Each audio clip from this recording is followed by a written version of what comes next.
Let's get some hyper chat. Keep pounding. Keep pounding. Keep pounding.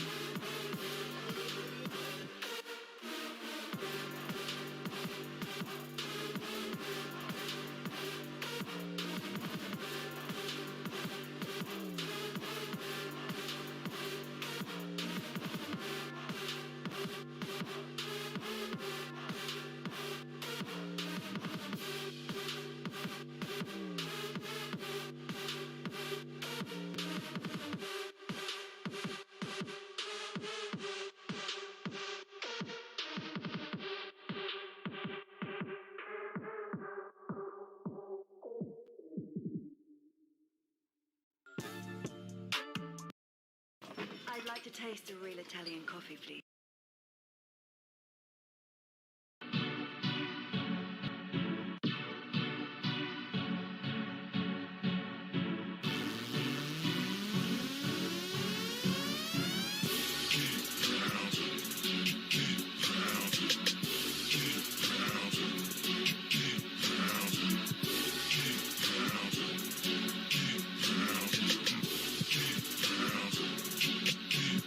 This is my state, this is my team. You know what that means. This is for the black and blue that I bleed. This is for the chance to bring home that ring. But everybody gonna doubt this. So far there ain't been another way around it. We bring heat to the game each week. They just say we ain't got what it takes, we ain't bout it. Well, y'all can just keep saying that we ain't gonna make it. But at the end of the day, this'll be the Panthers nation. You know, this ain't a game to us major players at every angle that you can think of. That's why you hate us. Get out the way of greatness. You can look at our faces and see the blood, sweat, and tears that it took to create this. Yeah, I know what you're thinking, but you can save it. Cause even on the darkest of days, you know we're always gonna find a way to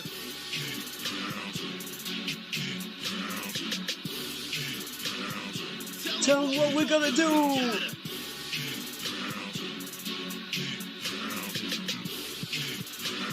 Keep pounding, baby. What is up, everybody? We are live, and I cannot be more excited to be here with you guys. This is the end of day 12. We've almost hit midnight on the East Coast, so technically it's still day 12. First of all, I want to give a quick shout out to the new subs. So give me just one sec. Let me update these. Alright. Shout out to sub Lamar Hutchinson,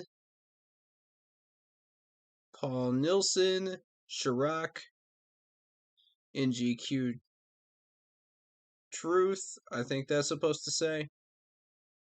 Chase Herbert, Togang, Nicholas Cade, Ronell White, 10 Billion States, Rob Pollock, Harrison Gates, Brock Morgan, Reginald Valentine, Dino DeStar, and my boy QT0, who was in the chat last night, making things hot. Joko8422. Thank you guys for subbing. I appreciate it so very much. Those are the latest updates on the subs. If you did not hear your name, I'm sorry. It did not show up in my notifications, but hey, I'm just shouting out what I see. So thank you guys so much. And here we go. Let me put my beautiful face on the screen for you guys. There we go. Alrighty. Welcome, everybody. We got day 12 of training camp. And I've been hanging out with Kevin Avery of the 4-Man Rush. It's been really fun listening to his opinions and bouncing my ideas off of him. And have him bounce his ideas off me. You know, I think it's awesome, man. I'm so excited to have that opportunity, and it's truly a privilege. It really is. Uh, to hang around such great people. And yeah, this is a family at the end of the day, and I'm so blessed. I feel very, very blessed to have that opportunity. Each and every time I go to camp, each and every fan day that I attend, every year, it's a blessing. It really is. It's a blessing and a privilege and an honor. You know, and in 2020, we realized exactly how much of a privilege it really is to be able to attend these things, and since we weren't able to during that year, it was kind of a wake up call for everybody, you know. Yeah, these are the things that we get to enjoy. So,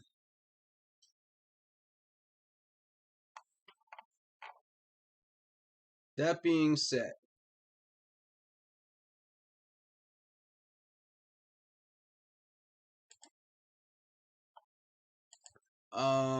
let's get into this unofficial roster in just a second here.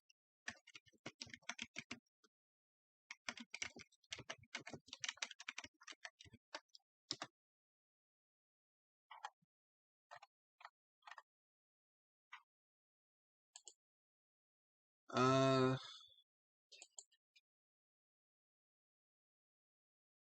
okay.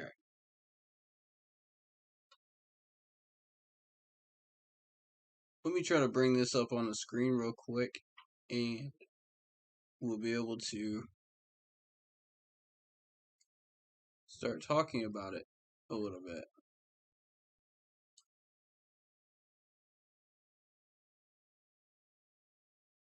Now, keep in mind, this is unofficial. So everything you're seeing is unofficial.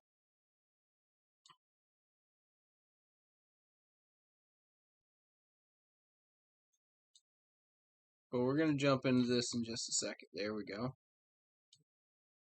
All right. Um, so let's take a look at this list.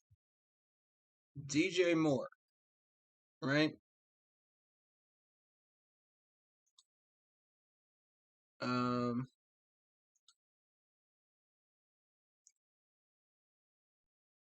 hold on, guys. I'm gonna just trying to make this screen smaller, but anyway. Um,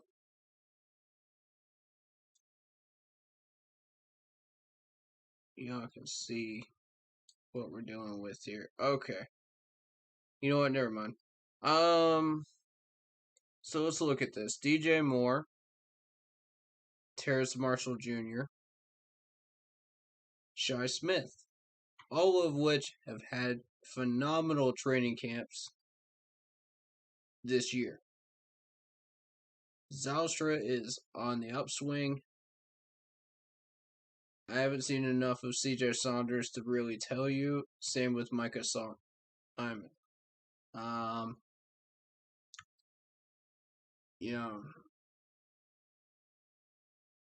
I think Saunders may have gotten a couple of catches. I don't know though. I have to go back and check the footage, but I don't know for sure. Um, Overall, I'm satisfied with that. Are you guys? You guys happy with that? Yeah. You guys let me know. Are you happy with it? Because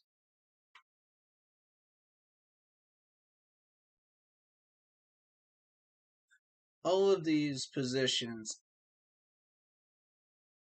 are looking pretty solid to me. There's a couple of question marks for me that we're going to go over. But first, we're going to talk about left tackle.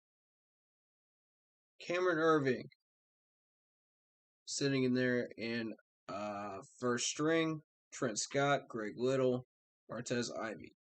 Now, I don't have an issue with this, but it's been a long day. I've been busy, so You have to forgive me for that. But yeah, I do a lot during the day besides just going to the training camps. I put out videos. Speaking of which, I do need to put one out regarding the schedule release. So give me just one moment. One momento, guys.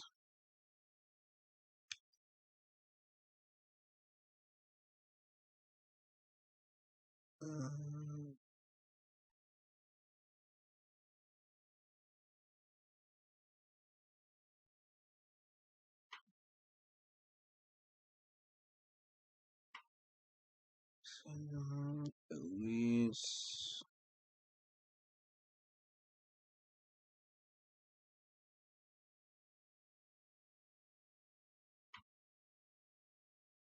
There we go. And upload.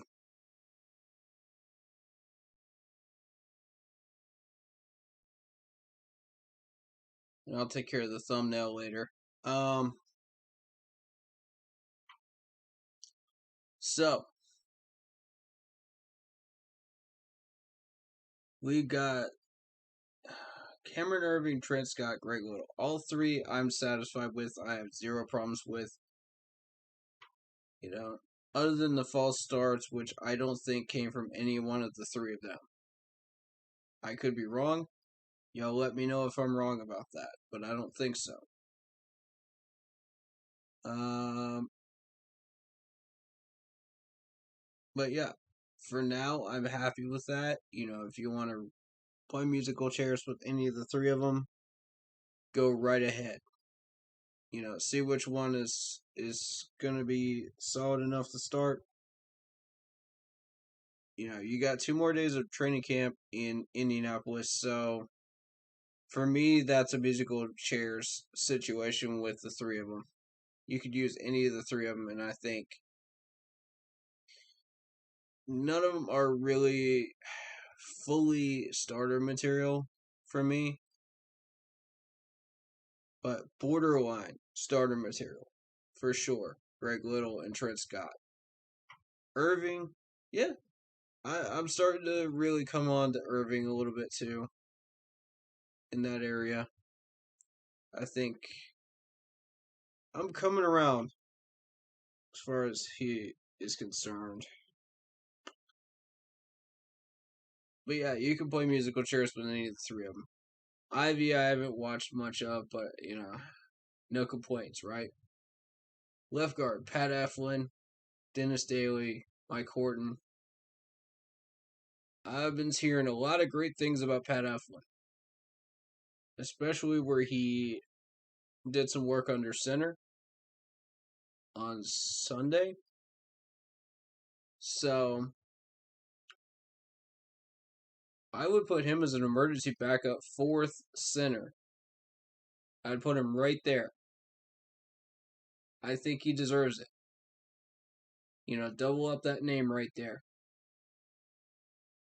You can use him in multiple ways. So Eflin's a really, really great left guard, I think. I think he'll serve us pretty well.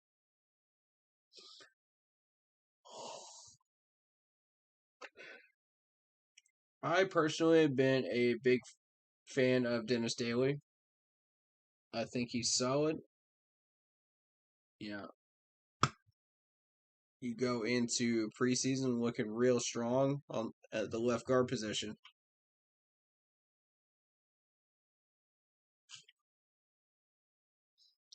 Center, you got Matt Paradis, you got Sam Tacklenberg, and I'll talk about Sam in just a second here.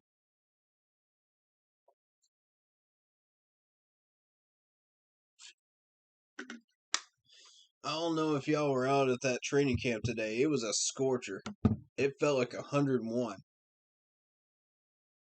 That's why I keep telling y'all, man, bring some hydration with you. Bring some suntan lotion. Otherwise, you're going to be burnt like a lobster. You're going to look like Mr. Krabs off of SpongeBob. Honestly. bring that, bring a Gatorade, bring water, bring something, man. Make sure it's unopened. You know, they do have the ice stands over there. You know, the shaved ice, flavored ice, which is delicious. Uh, Highly recommend that. You know, but if you want to avoid dehydration, Gatorade is the best way to go because uh, those are about $1 a piece at Walmart. You know, you can get them anywhere at any Walmart, and as long as they're that low, those are lifesavers, man. I'm hung around a lot of people with special needs and stuff like that have issues with the summer heat, triggering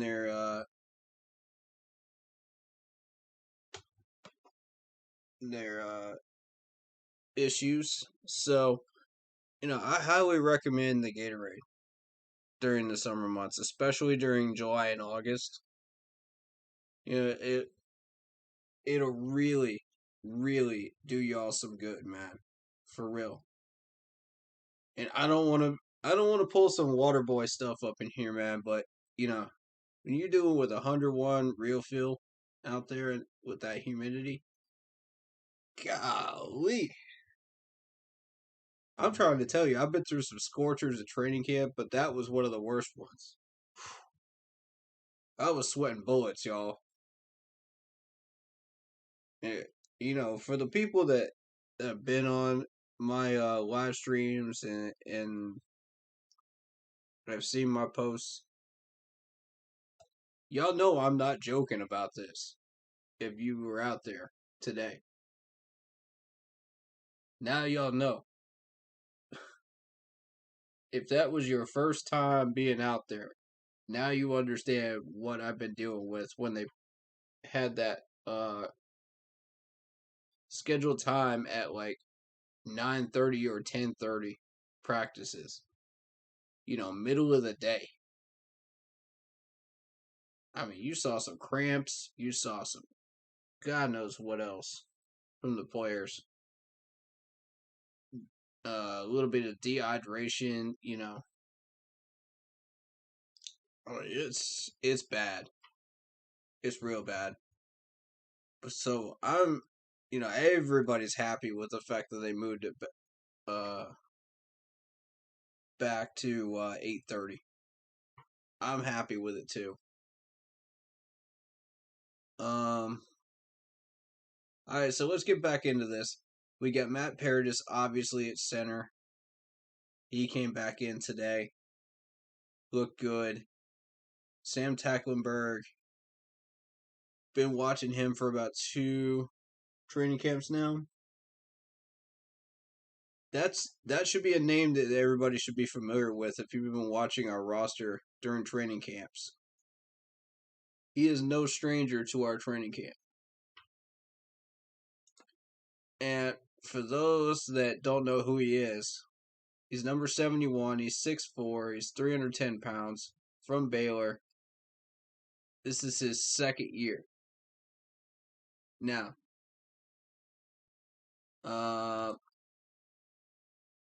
so that's who you should be looking for if you want to look for him. He's progressing, but he's not quite there yet. On pass blocking, which is why he's second string. Matt Paradis is solid in both,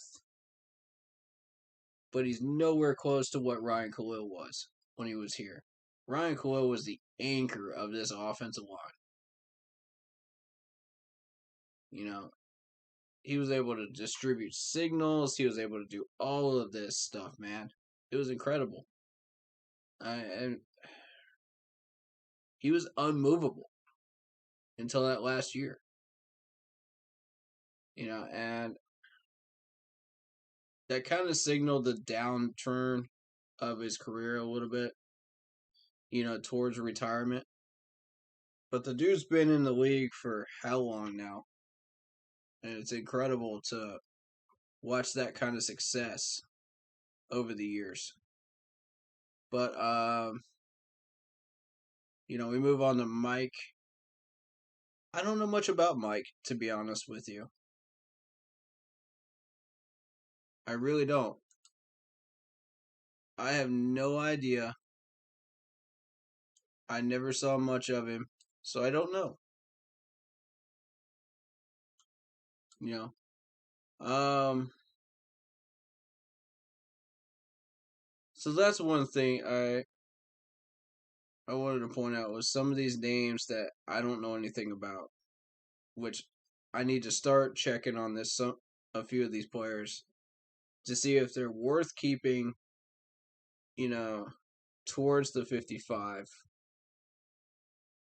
cut or not. So then you go into right guard. You got John Miller, obviously. Deontay Brown's the rookie, but he's really, really solid. And Matt Caskey. I don't know much about Matt Caskey.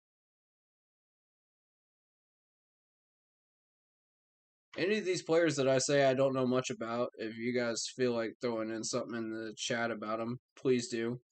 Let me know what your thoughts on them are. Are they camp bodies? Are they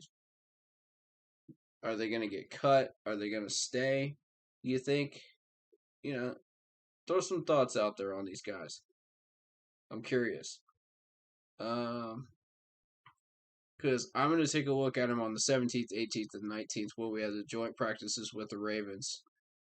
And also in preseason too on Sunday. So that'll be my first real good look at a few of these players. And I'm going to learn some of these names and numbers so I could look for the numbers specifically on Sunday and watch what they do. So we got Taylor Moton, obviously at right tackle starting. Brady Christensen, surprise, surprise, in second string. Everybody's been asking about why we haven't heard anything about Brady Christensen, but yet here he is at right tackle in second string.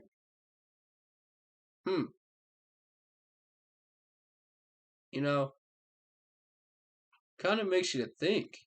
What? Now, here's my thing. When we drafted Brady Christensen, was he originally intended to be a left tackle, a right tackle, or just a tackle in general?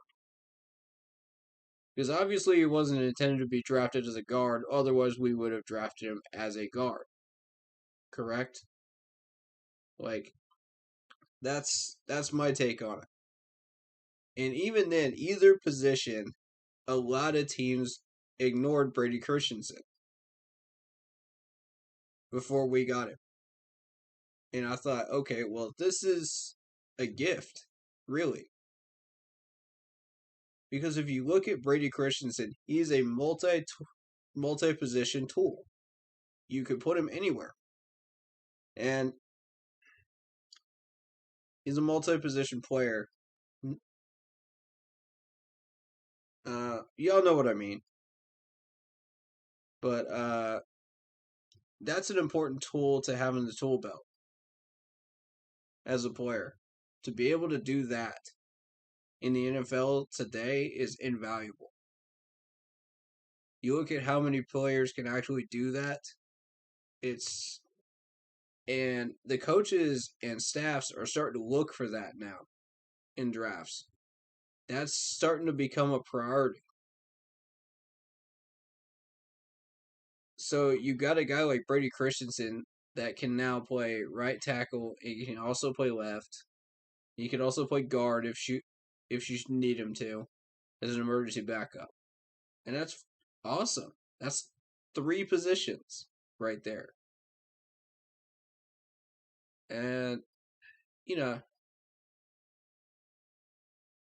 do with that what you will. Actually, technically, that's 4 positions. Does left guard, right guard, either way. He can fill that position too, I think. And To see him get second string makes my heart happy. I haven't seen much of him, but I was very, very excited to see us get Brady. He was on my list for the longest time during the mock drafts, and low on the list, mind you, but he was on the list. So, to see this makes me happy. Then you got Aaron Monterio. Now, this is a guy that I haven't seen much of, and I'd like to see a little bit more. He's been on those third team offensive line strings. So you haven't seen much of him unless you've seen PJ out there and his whole crew. Uh, so I look forward to seeing more of Aaron in the Colts game. And I'll be specifically looking for him. Left tight end. This is a very strong position right now. I feel very strongly that we are solidified there. And I'll tell you why. Dan Arnold has been having an excellent camp. Tommy Trimble's been having a really good camp as far as blocking wise, particularly run blocking. I'd like to see him a little bit more on pass blocking, but I'm very, very satisfied so far. If I see the pass blocking on the 17th, 18th, and 19th and the Colts preseason game, that's all I need to see. The pass blocking is the only question mark I've got with him. He can catch, he can do everything else. He's worth every penny that we paid for him. So, then you got Richie. Richie, and this is the only difference that I have right here, is that he's been catching more passes than Tommy. That's the only reason I would put him at second string above Tommy. And it's a really, really tight battle over there. Real tight, like razor thin. But the fact that Richie has been targeted a lot, and Tommy's been targeted a lot, and Richie's been catching a little bit more than Tommy has, gives him a slight edge for me. That's really the only change I would make there. Ian Thomas, Colin Thompson, Steven Sullivan. Ian's been having a good training camp so far. Yeah. He caught one today for a touchdown. I don't know if you guys saw that highlight or not, whether they put that up or not, but that was really nice. And with Ian Thomas, these quarterbacks just kind of get the ball in his hands and just let Ian do his thing. And that's all it was in 2020 as well. And in 19 during preseason and training camp in 19. And I was one of the first ones to actually really point him out in the first 2 days of training camp in 19. Because he caught my attention immediately. Like, it was immediate. And when you spot guys like that on the first 2 days of camp, it's usually going to be a great sign that they're going to stick around for a long time. Because the first 2 days, you're not looking for anybody to really stand out. It's just technique, footwork, grind it out type of specific stuff that you got to have to make sure that you're doing things properly. The mechanics. And when you see a guy pop up on your radar in the first 2 days like that, and we're seeing it with Terrace Marshall Jr., and of course J.C. Horn, that's only going to lead to very, very good things in the future for both of them this year. I see that already. Uh, so then we move on to Colin Thompson. I don't know much about Colin. I don't think he was targeted much. I think they targeted Sullivan once that I know of. And there may have been a few overthrows to him by PJ. That's what I remember anyway. Y'all might have to refresh my memory on that because those two names just didn't pop out to me. Maybe they did to you, but they didn't to me. And that's okay. As long as we got Dan Arnold, we got Ian Thomas, we got Tommy Trumbull and Richie, we should be fine. I'm happy with that. I think Colin and Steven Sullivan, one of them might end up as a practice squad guy, but we'll see. We'll see. Wide receiver here on the right side. You got Robbie Anderson, obviously. Robbie Rocket, taking care of business. David Moore, clearly, he's earned his spot. Keith Kirkwood. Now, again, people are not talking about how PJ was the one that threw the pass, and it was a hospital pass to where Keith Kirkwood was put in a position to where he had to jump way high up in the air to catch that ball where he shouldn't have been. And PJ's been throwing a lot of hospital passes, but he's also been throwing some over the shoulder fades, and he's been throwing some decent balls too in the past few days. So give him credit. But on this one, he had no business trying to go up for that ball. He should have just let that one go. And I know these wide receivers are trained to, and coached up to go after these balls, but it's too dangerous sometimes. It really, really is. And this is case in point one of those situations where it was too dangerous. And granted, TJ shouldn't have hit him like that. But, I mean, at the same time, the corners are trained to be aggressive as well. When they see a wide receiver go up in the air like that, they're trained to be aggressive. Training camp. And that's why this man got cut. That's a concussion. Now, from what little I saw of Keith Kirkwood before the concussion, I liked him, but I liked Omar Bayless more. I really liked Omar Bayless more than him. And I think over time, Bayless has really grown on me. A lot. Then you got Ishmael Hyman. I agree with that. You got Krishan Hogan, Trenton Cannon. Now, the question mark came up where Trenton Cannon was listed as a wide receiver.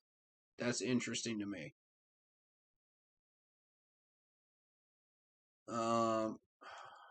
I don't know about that one.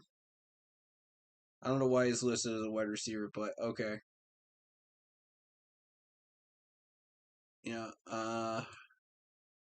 Hogan, I didn't see much of. I don't think he was targeted that much. So I'd like to see him targeted more next week, 18th and 19th. And I doubt they're going to target him during preseason against the Colts. I doubt it. You never know, though. But be looking for his name just in case, because we are trying to see which wide receivers are going to stand out versus, fade off into the background and just not make the cut. And I think Hogan is kind of right on that borderline where we haven't seen him, but at the same time, we haven't seen him. You know what I'm saying? Like, it's both good and bad for him right now. So we'll see what happens with that. I'm looking specifically at him next week. Christian McCaffrey, Reggie Bonifant, happy with that. Chuba Hubbard, yep. Clearly those in that order. Exactly in that order. No doubt about it. Rodney Smith, yes. Then you got the new addition, Spencer Brown. Darius Clark has been here for a while in camp this year and hasn't really done much. And then you got Rod Smith, who's a new addition, who I like as well. Now,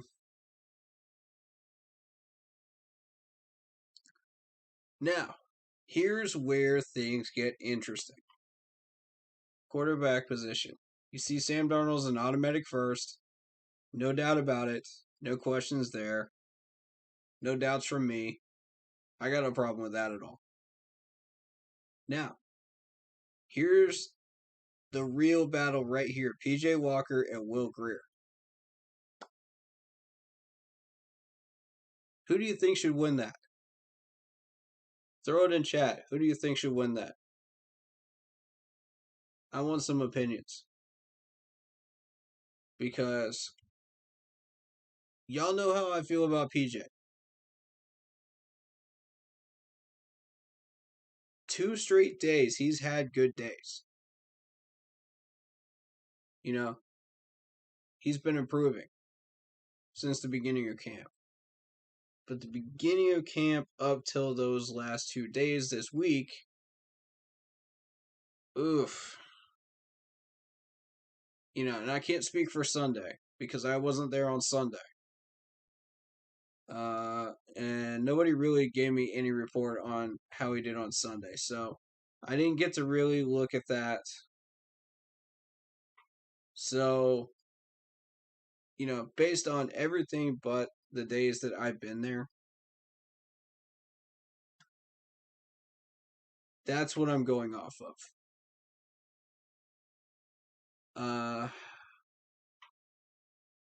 Personally, I would put Will Grier at second string. I would put Will Grier there. He's been working very, very hard on his accuracy. He's been delivering the ball well, good footwork, good mechanics, good hands, good arm strength, everything. You know, you did see a few bad throws like pretty much every day, but yeah, that happens. But they're not hospital passes. That's the difference, folks. I'm not talking about over the shoulder fades. I'm not talking about like really deep passes that looked like, you know, the wide receiver could reach out and grab it. No, I'm not talking about those. I'm talking about like 2 to 3 feet up in the air, way higher than the wide receiver should be able to try to catch that ball. And these wide receivers are not going to make that kind of effort in training camp to go after those. I'm sorry, they're just not going to risk their bodies when they know they could get injured. And that's a smart thing on their part. I give them full credit for the ones that did not bite on those. Because you don't want to go after hospital balls. So credit to the wide receivers coach for telling him, you know, don't do that during training camp. Whoever's telling him not to, credit to them. And I think that's the difference that sets these two apart. Is Will should be second, but it is a close competition. It really is at this point. Because I know what Will Grier is capable of this year, and I know what PJ is capable of when he's actually accurate. He's really solid. You know, you saw maybe a few overthrows last year in preseason, and nobody's paying attention to that. Because they know what he can do. They know what he's capable of. I've seen him in 19. I know what he's capable of. When we first got him, I know what he can do. You know, to me, now he's just starting to get his act together in the last 2 days. And it's making me very happy. Because that was the biggest question mark for me on this whole roster was PJ. And that was the biggest doubt for me. Now that doubt has shifted to the linebacking crew. And we'll talk about that in a minute. But here's the defensive ends. Brian Burns, obviously, starting position. No question about that. And I apologize. It was not Perryman that was in competition with him. It was I don't even remember now. Y'all have to remind me. But I saw where they were betting on a golf cart. You know, who's going to get the most sacks this year? And I think that's a really cool way to do it. You know, inspire some competition and some heat there. That's awesome. You know, so Brian Burns, Haynes, Christian Miller. We finally get Christian Miller back. Thank God. And Kendall Donnerson. You know, Kendall's kind of blended in the background. No one's really paid much attention to him. I have briefly watched the defensive end position drills over there with the bars where you have to get down and in the trenches. And I thought that was interesting. They showed a little bit of that during Fan Day as well, Fan Fest.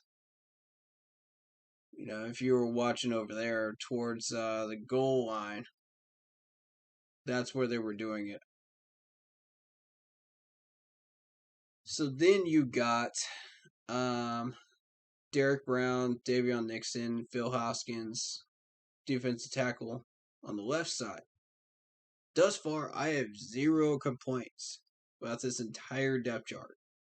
You know, I would just move around a couple of them, but that's just me. You know, I trust these coaches to do what they want. They've seen these guys inside and out. They know what they're doing. And I have complete faith in them to build this depth chart the way they wish. You know, so far, the fact that I am on the same page with the coaches thus far is a really, really good sign. That we are getting somewhere, you know? Because every depth chart that I've seen, I've disagreed with over the past, 4 or 5 years. Whenever I'm on the same page with these guys, good things follow. And you've seen it. You've seen it. You know, I don't need to harp on that. And y'all know I'm not egotistical at all. Everything that I say and do is for the benefit of this team. Always has been, always will be. So when I say things like that, y'all know I mean it. In the best interest of building the best 55-man roster we can build.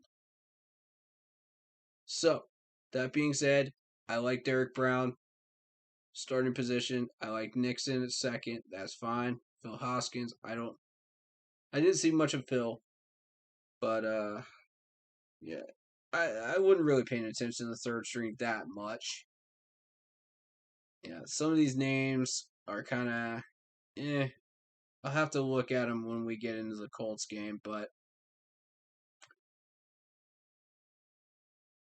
Daquan Jones, right defensive tackle, yeah. And Bravion Roy, Calron Reed. I mean, so far, we're in agreement. I'm looking at that coaching staff like, y'all know what you're doing. If this is your first unofficial depth chart, y'all clearly know what you're doing. at this point.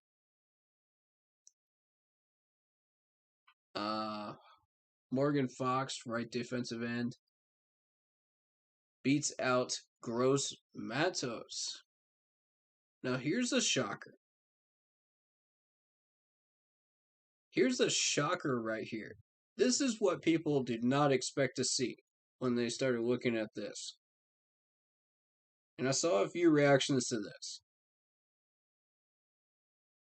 They were more surprised than they were upset. And I have to say I agree with that.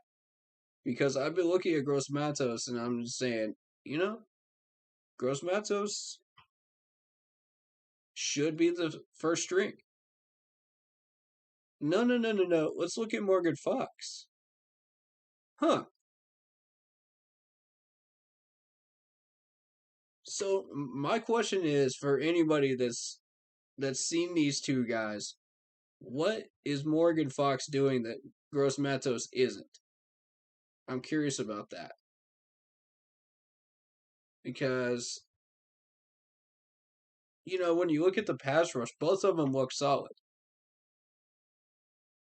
I've got no questions there. That's got to be a razor thin competition there. It has to be. So now that right there has called my attention to that battle. And that's a good thing. That's a very good thing considering how good Gross Matos was up until now in training camp. I'm not going to say he's great. I will say he's very, very good in training camp this year. Yeah. There's only like half a dozen players I would say is great on this team.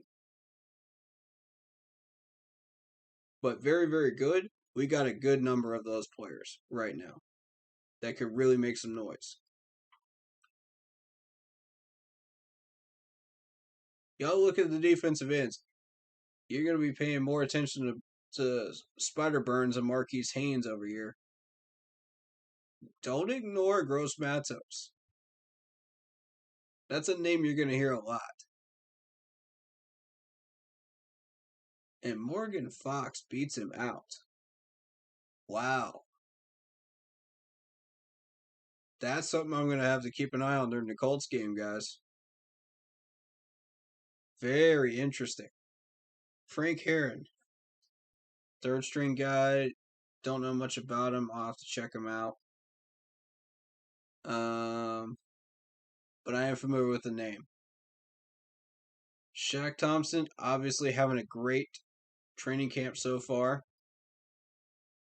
I think he got a pick today, didn't he? Think so. That might have been an underthrown ball, though. I'll have to go back and look at the footage on that, but I think that was underthrown. But still, nice pick, Shaq. Very nice pick. Julian Stanford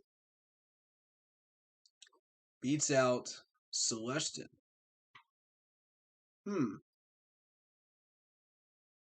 Thus far, I like Jonathan.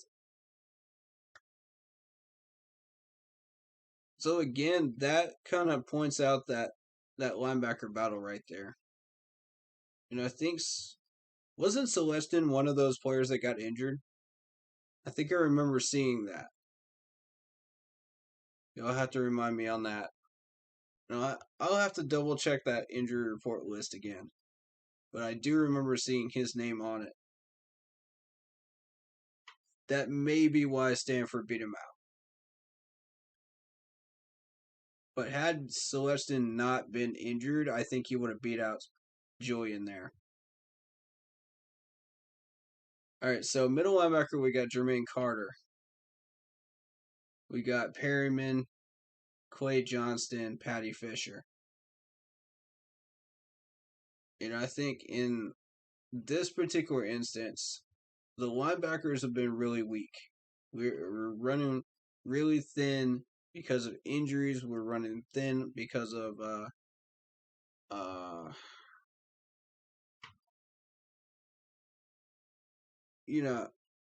these guys are taking personal days off too. So we're not seeing enough of these linebackers to really get a full taste of what they can do. And I think we'll get that full taste in the Colts game. Anybody that's healthy, we'll see them. I think that's pretty much, you can guarantee that. Now, here's where I got a question. Perryman's been hurt. But you got Clay Johnston, you got Patty Fisher. Now, what puts Clay Johnston above Patty Fisher? I got that question going on in my mind right now. Because I haven't seen much of either one of them, so I don't know much. But that question's going on in my brain right now. Right outside linebacker, you got Reddick. Luvu's been hurt. Nate Hall. Yeah. And Luvu gets that second spot only because of our lack of depth at the moment. And I agree with that. With that move right there. We are really short on linebacker depth. We're thin right now because of injuries.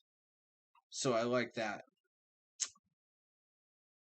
So you might get to see Nate Hall in that Colts game. It's possible. It's very possible. I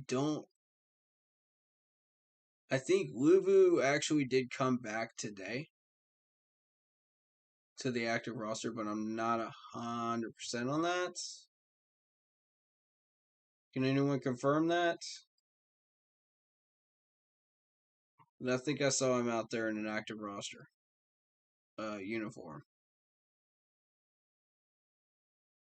Cornerback position, Dante Jackson, obviously. Melvin, sure. Stanley Thomas all over the third. Now, if you've been watching Stanley, and I had a question about him in yesterday's live stream, he's been improving.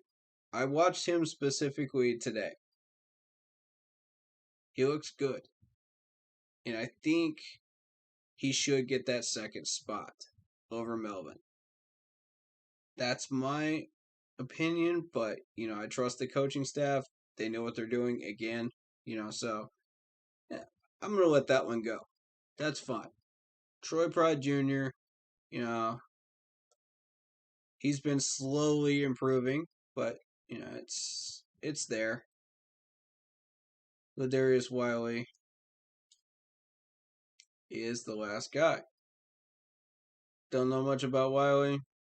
Probably a camp body. Most likely. He'll probably be cut. Right cornerback. J.C. Horn, of course. Clearly he's earned the number 1 spot. AJ has clearly earned the number 2 spot. After that, it's questionable. You got Keith Taylor. You got Jalen Julius. Now,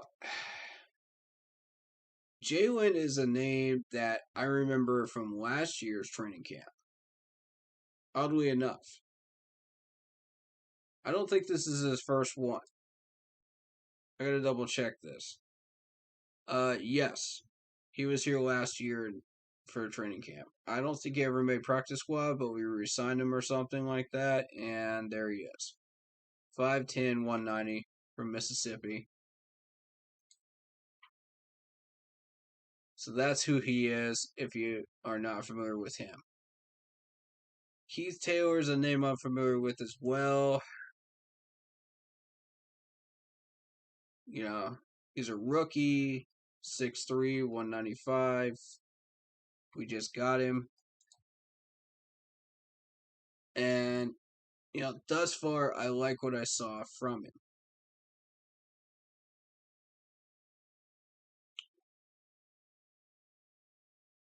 So, free safety. Jeremy Chin, obviously. Kenny Robinson, clearly.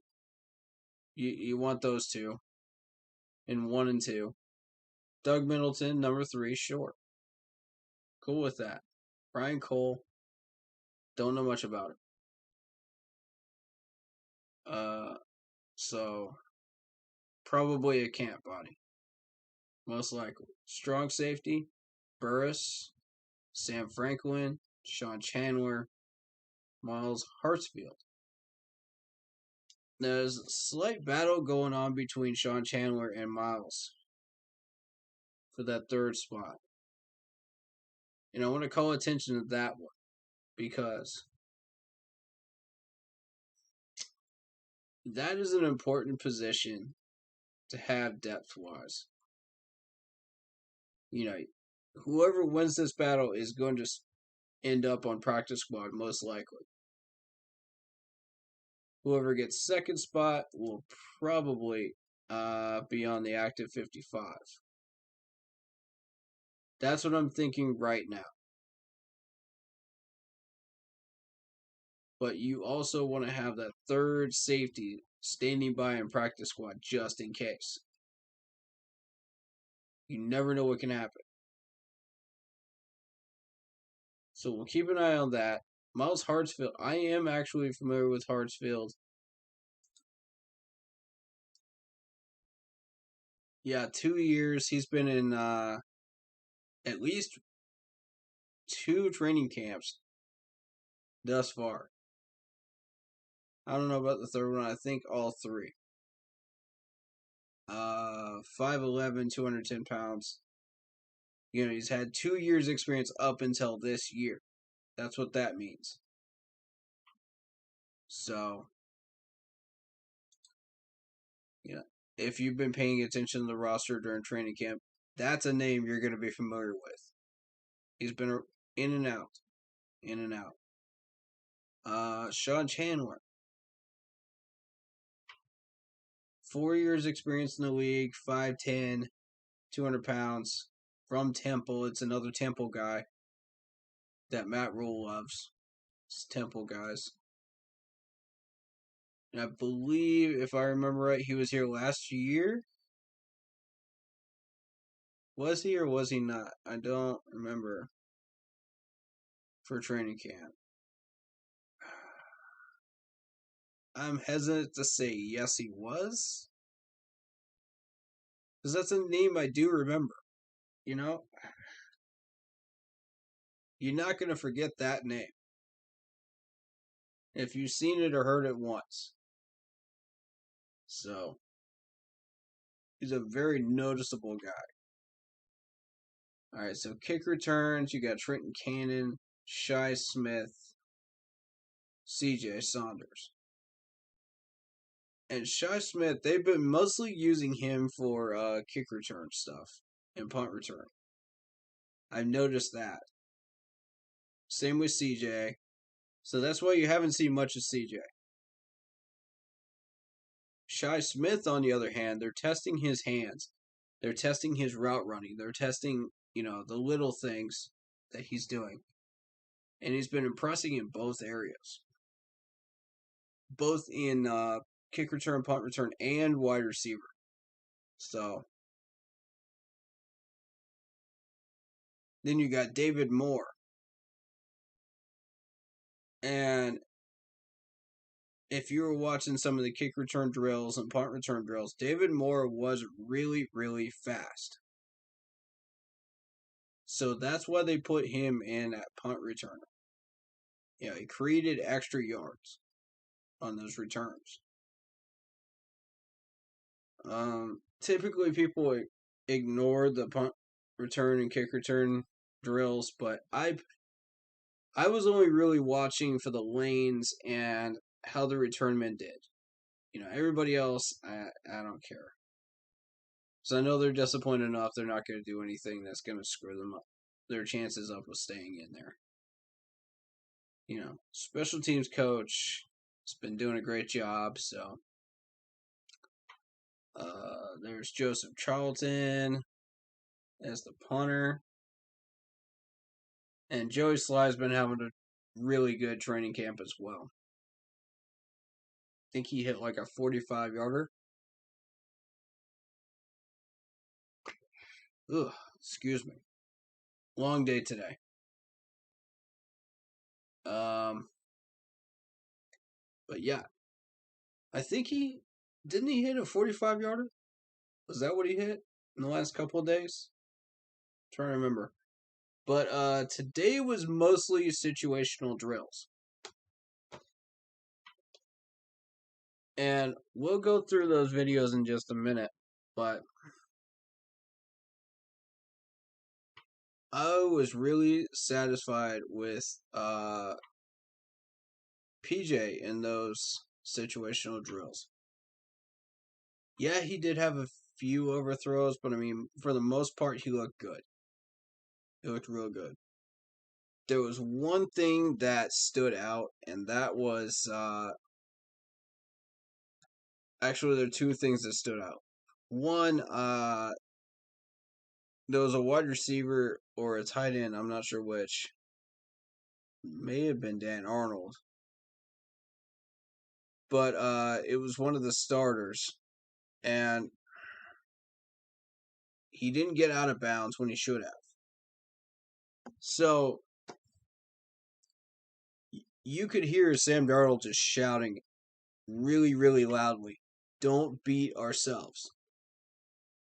Get to the sideline. Don't beat ourselves."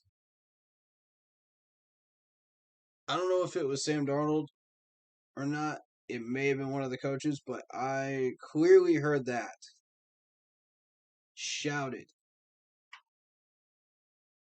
And I said, "Thank you. That is leadership right there." Little things like that is what kept beating us in the last 5 years. On 2-minute drills, on just basic drills, just anything during regular season games, too.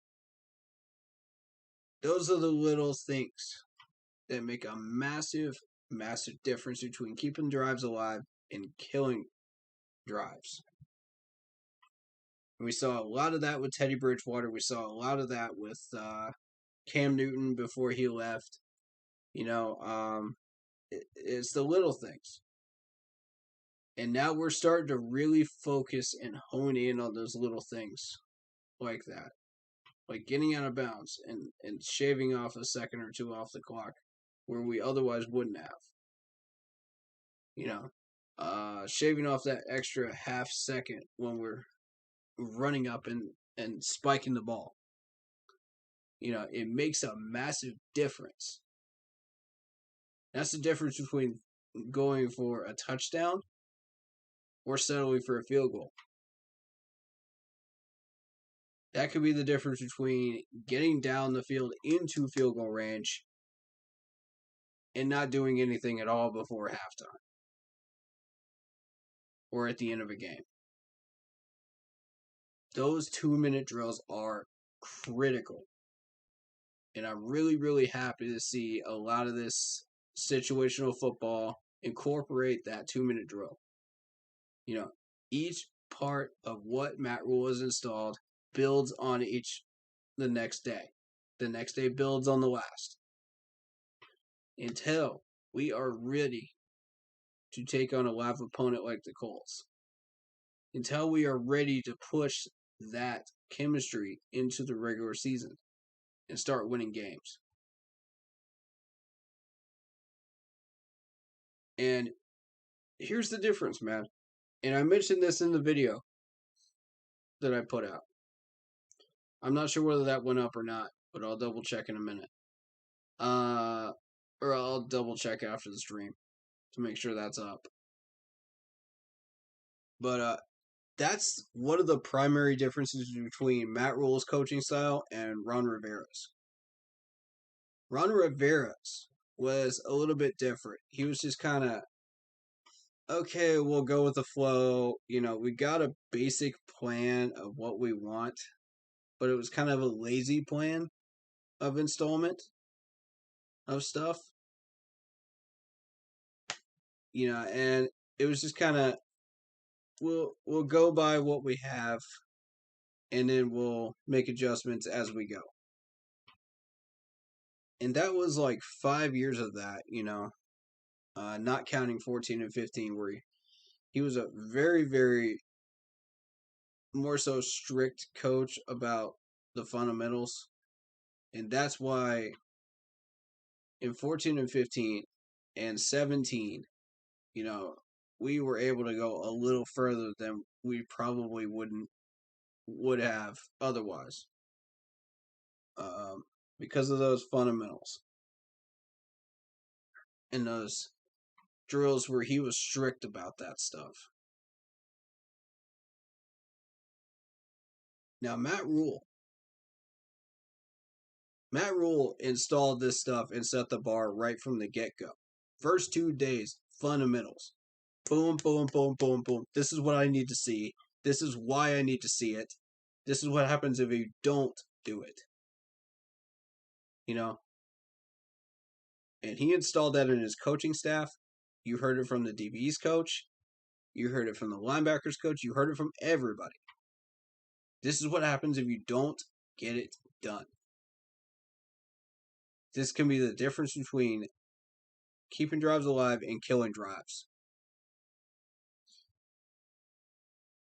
And Matt Rule is a by-the-book guy.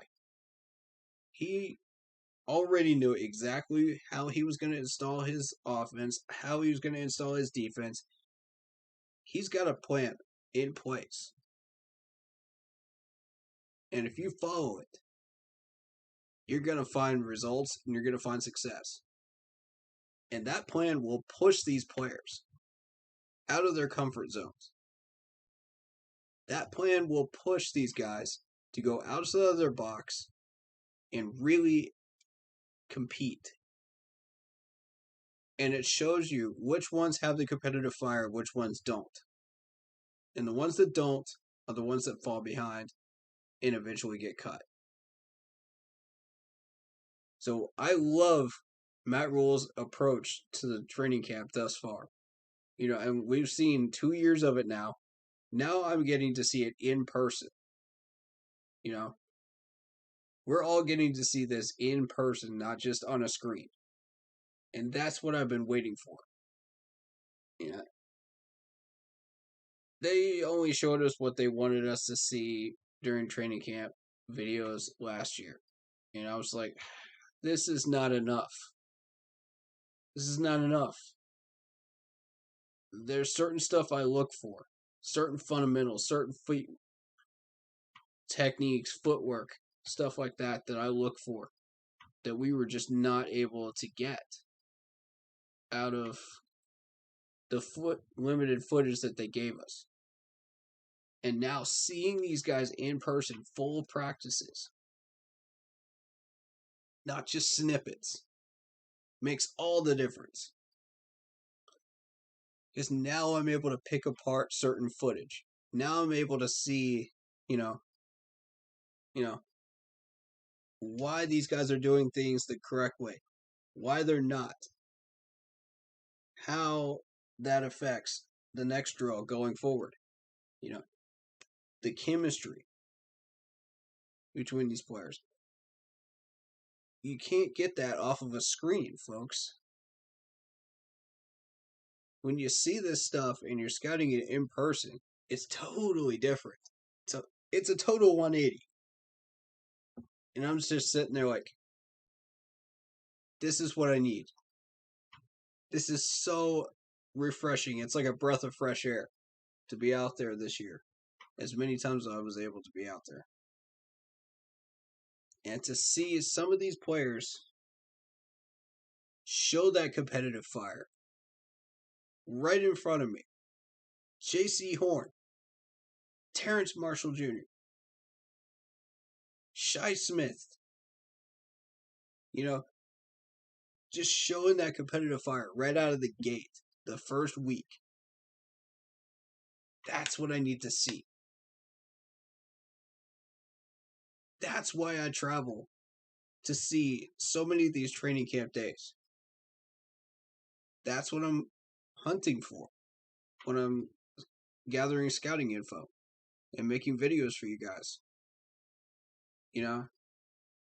And the 7-on-7s and the 11-on-11s really show you where we're at. with certain stuff. How do these drills carry over into the 7-on-7s, the 11-on-11s? You actually get to see it when you watch the 7-on-7s and 11-on-11s. That's why I mostly show footage of that, not the specific drills. Because, you saw most of these same drills last year if you were watching online, right? That doesn't tell you anything. All that tells you is, okay, we're working on technique, we're working on specifics and mechanics. Yeah, whatever. First week, that's awesome. But second week, it's just bells and whistles, really, to me. That's just bells and whistles. I'm not interested in the bells and whistles. I want to see the whole machine as a whole. In production, all the gears moving, all the gears turning. What happens?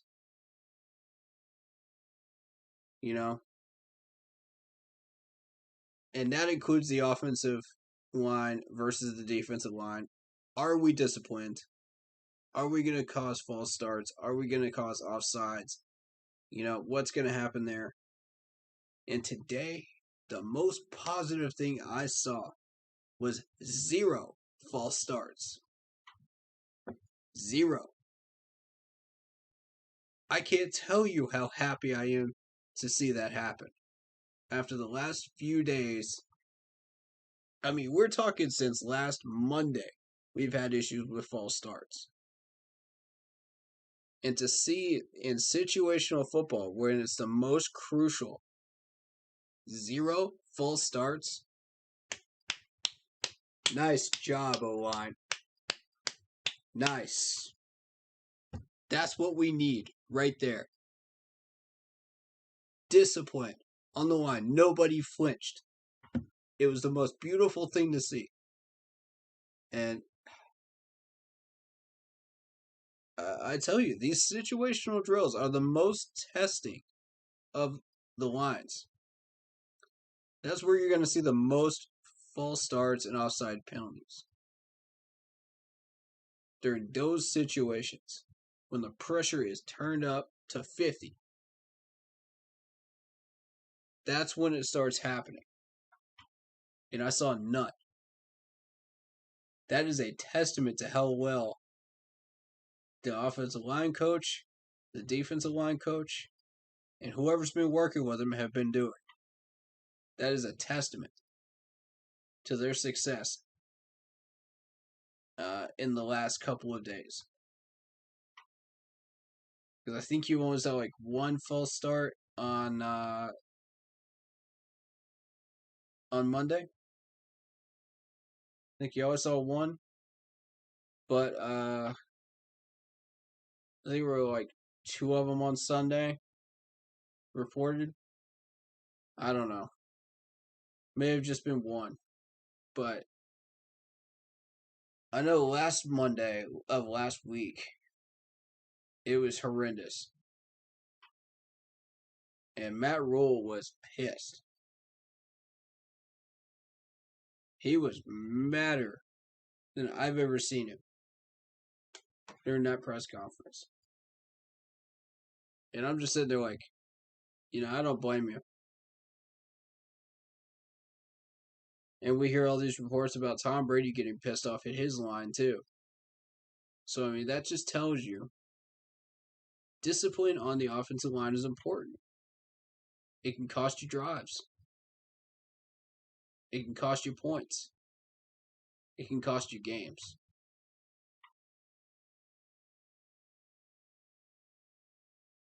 If I had a nickel for every time I saw a false start that killed a drive last year or in the last 5 years, I'd be richer than Bill Gates. We have got to ensure that problem is fixed. Or we're going to see more of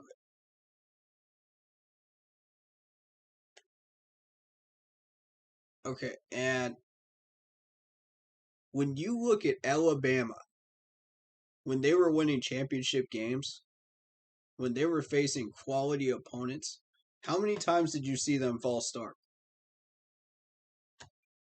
It was almost none during an entire 4 quarters. Same thing with Clemson. Same thing with Ohio State. You barely saw those lines move at all. That's discipline. That's the same discipline we need here in Carolina. And we just showed that today. That's very encouraging, ladies and gentlemen. Very encouraging. So, to see this depth chart for what it is right now, I'm satisfied. I want to know your opinions. Throw them in chat. Throw them in the comments section. Let me know. What do you think? Who should beat out who and why?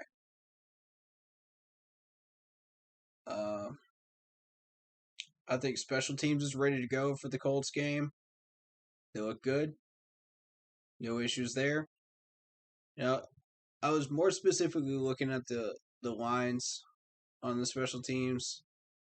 I knew that we get some solid kicks from Joey Sly there, but that didn't concern me.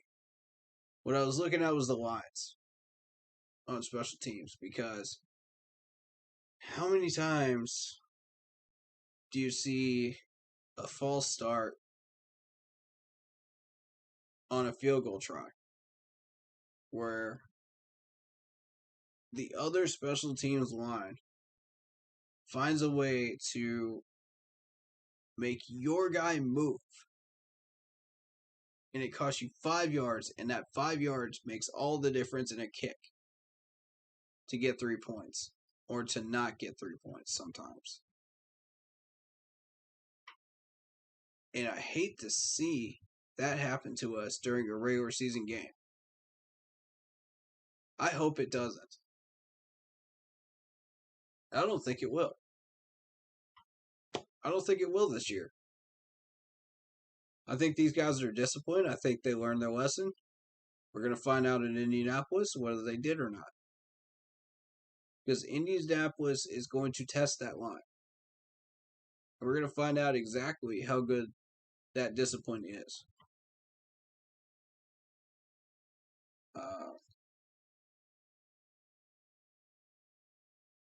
Their wide receivers are going to test our corners. There's no doubt about that. That's one thing you're going to see during that Colts preseason game is as a whole. The other thing you're going to see, actually, there's 3 things to look out for.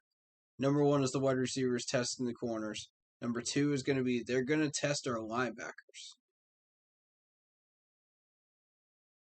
and our defensive tackles in one shot. I'm expecting some draw plays. Let's just see how good these defensive tackles really are. And I guarantee you the Colts coach is thinking the same thing. He's sitting there going,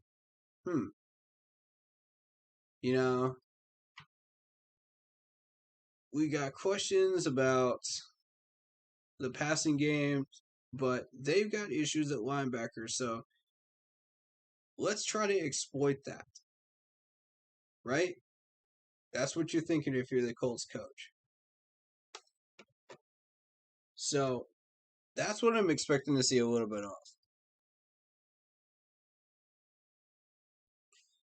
Then the third thing that I'm expecting to see, their pass rushers are going to test our offensive line, especially on the left side. Be looking for that. And I'll mention all 3 of these things, and I'll go into a little bit of detail on that on Saturday's stream right before we play the Colts on Sunday. And I'll talk about specific players that they may be targeting and why, and what players are in versus not in for that game. The whole 9 yards. You'll see it. You'll see me go into detail there. But right now, that depth chart is the most important thing to be focusing on. We'll see a couple of those players move in and out of first string and second string. But for right now, okay, that was Jeremy Chin that got the interception. My mistake. I thought it was Shaq, but it was actually Chin. Okay. Yeah, now I do remember that. So let's take a look at this article here. All right, yeah, it was shorter and non-padded practice. It lasted for about an hour and a half, and I was kind of thankful for that because of the 101-degree field heat. But situational work covering end of game situations and the like. Yeah, I think the joint practices are going to tell us a lot about who we are. Facts, Matt. Facts. We had 2 competitive days the last 2 days, and now we'll compete against somebody else. We're talking about some great players Indy has, so it's going to be a great measuring stick for our guys, both on a personal level, a unit level, and a team level, where we are compared to them. I like how he put in personal level. That's interesting. Notice his language on answering some of these questions. And when you go through some of these press conferences, you could pick out some certain lines and certain answers that stand out to you. That's one of them to me. Personal level. Some of these guys are friends, some of them are competitors, some of them came from the same university. We're just drafted to different teams. So that to me, I think that's where he was going with that. Well, getting a barometer on the entire team will be helpful. He said the joint work will be a real test for both lines, considering the talent Indy has up front on both sides of the ball. Thank you. Matt Rule mentions it.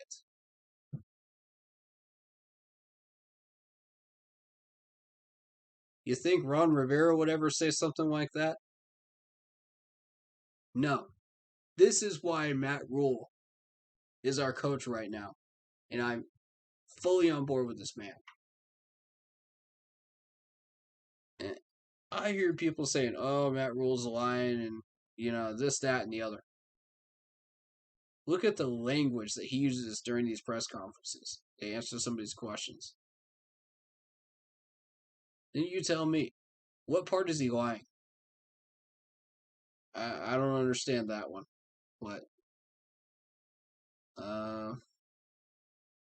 But that right there, that stood out to me, man. Considering the talent Indy has on both sides of the ball. Beautiful.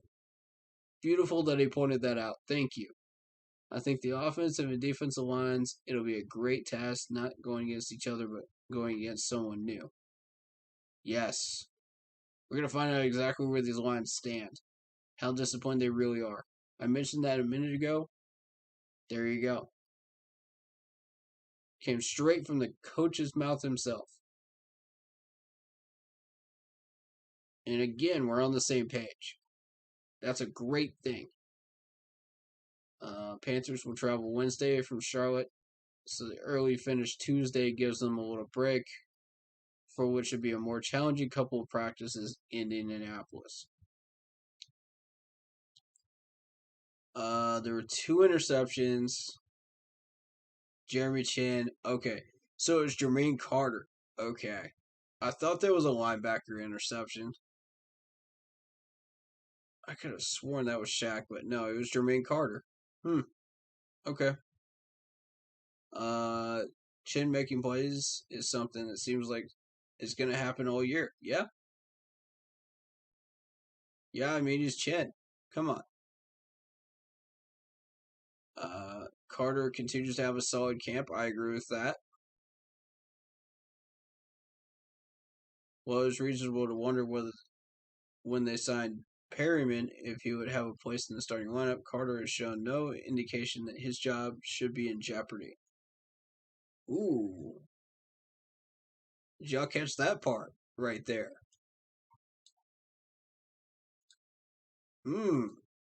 Okay.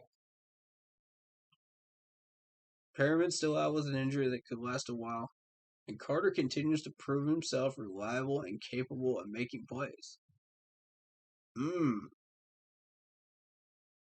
Okay. Panthers are on the lookout for return options, and when they worked on punts, wide receiver David Moore was at the front of the line. Yeah, we already talked about that. I feel like it's a big part of my role. I did returning all 4 years in Seattle, so they asked me to do the same thing here. I like it. It's kind of fun. Good. Good. So we're using them for their strengths, you know? And that's exactly the type of coaching that we need in Carolina. Yeah, we saw that same type of coaching in 14 and 15, and now it's returned in the form of Matt Rule and a different coaching staff. And it makes me happy to see that we're using these guys correctly. For 5 years, we used these guys incorrectly. 4 years, actually, under Ron Rivera, from 16 to 2019. We used these guys incorrectly, and I pointed it out several times and in several different positions, and the management just didn't seem to care. They didn't seem to care about it. So I was like, okay, well, you do you. You know, whatever happens, happens as a result. But don't say I didn't try to tell you, you know?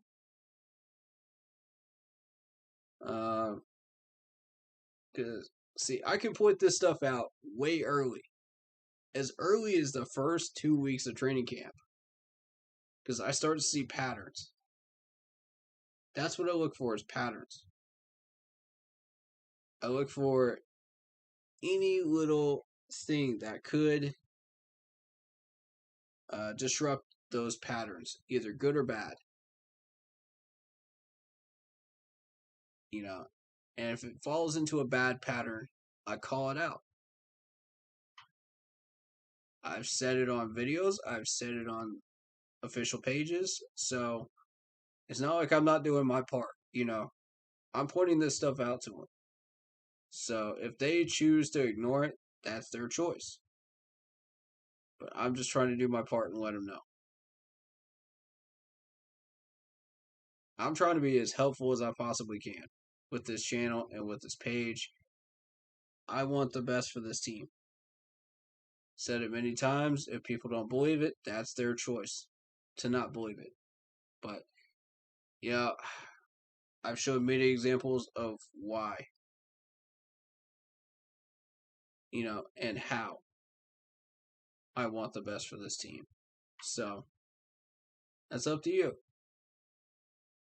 Judge for yourselves. While more has shown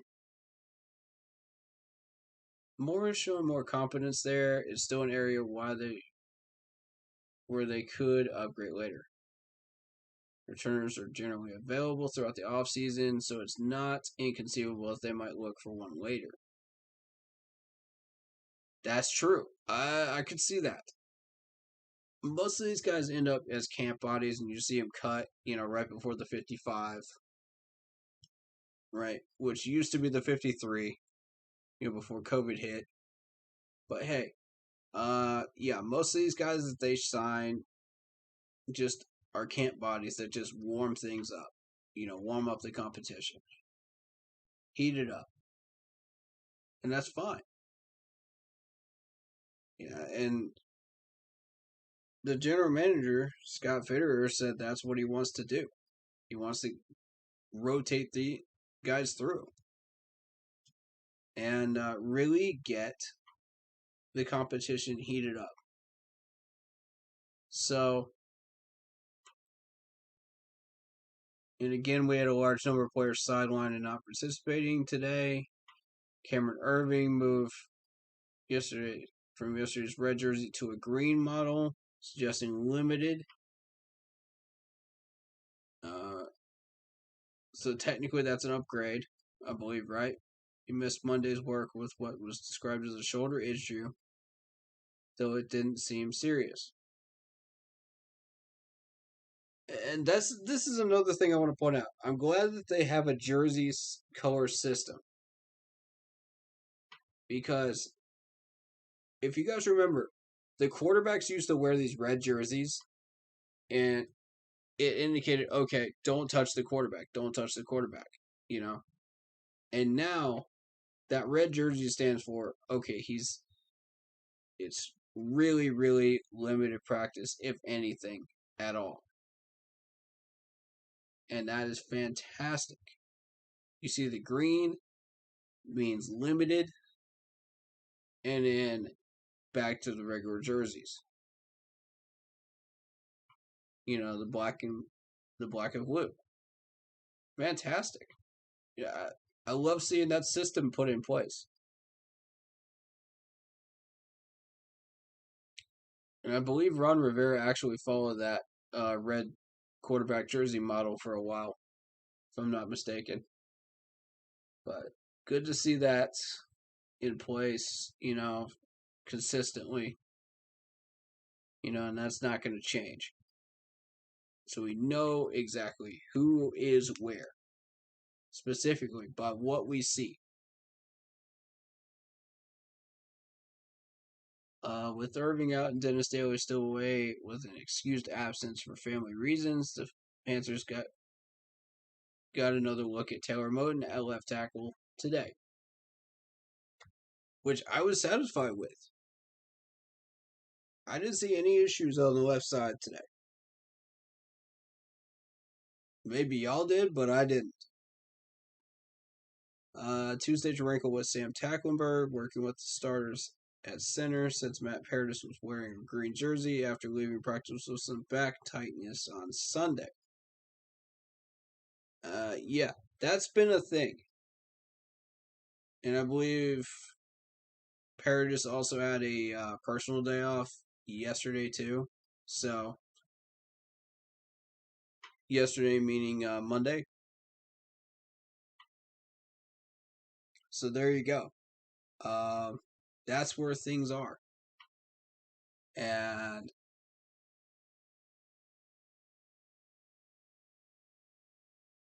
thus far, I'm pretty satisfied. I think we're prepared for that Colts preseason game. I think every area is solid. We're looking strong. And, you know, Chuba. Chuba, man. I like Chuba. Let's talk about him for a second. He had that one fumble, but beyond that, he's been having a solid training camp so far. Yeah, certain players that have caught my eye, and he's one of them, for sure.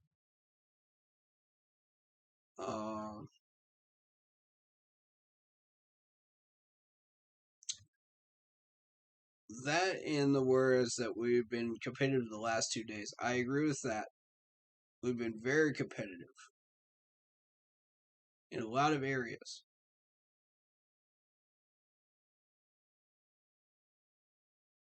You know,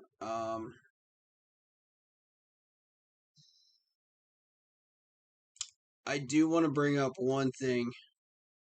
I'm going to bring up the schedule here.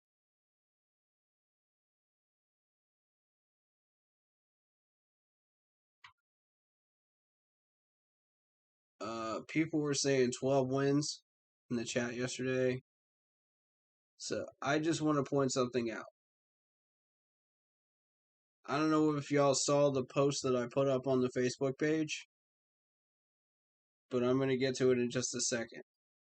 The Jets are absolute dog trash. We should get that win. It should be easy. Saints, they don't have Breeze. They don't have Michael Thomas.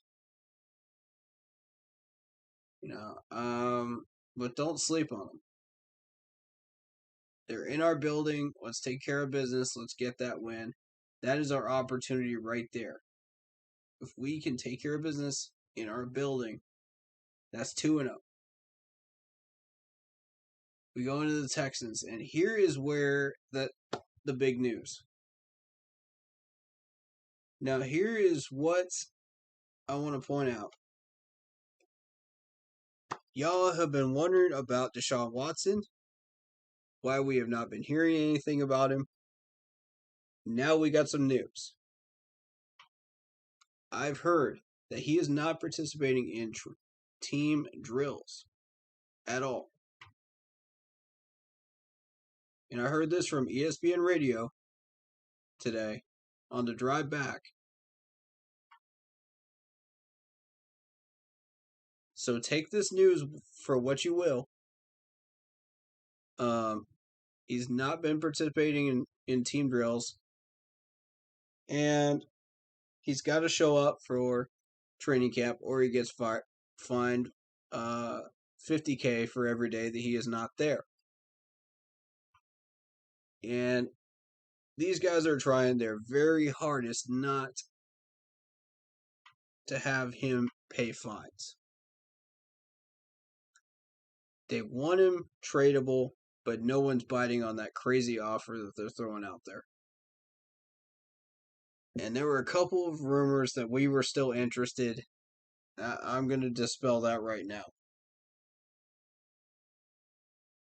When we traded for Sam Darnold, that pretty much closed the door on Watson. For the most part. There might be a 5% chance that we keep looking at him, but at this point, do you really want a guy that has that many allegations against him? Do you really want a guy that,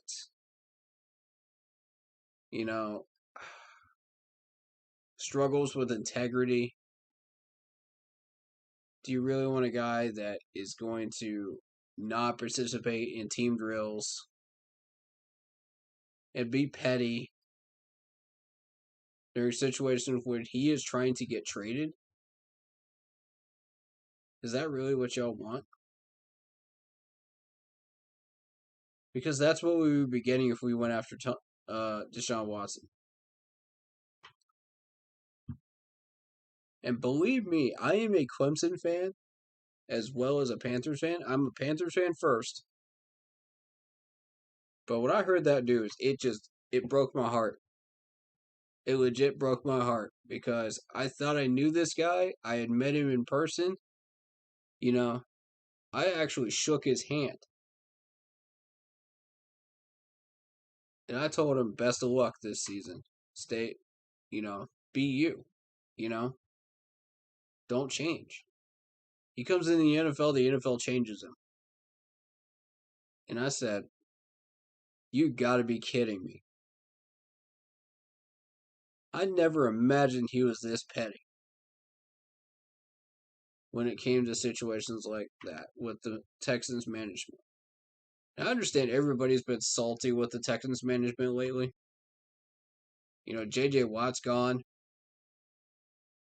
Pretty much the whole 9 yards left with J.J. Watt.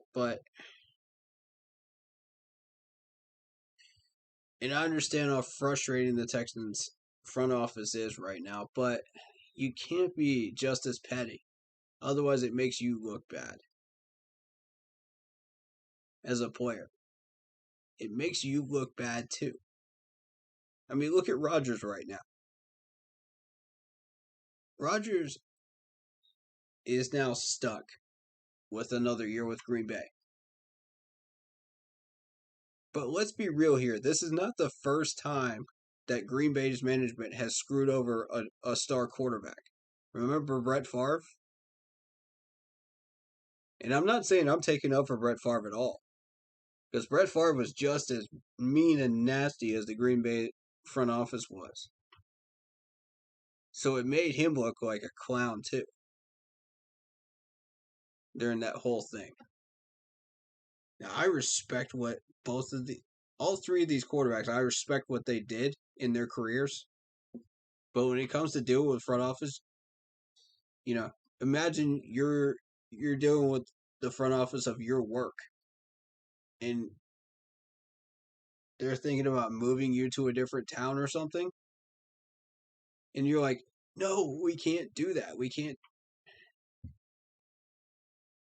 You're 50-50 on the line of whether you want to move or not, and for how much money, right?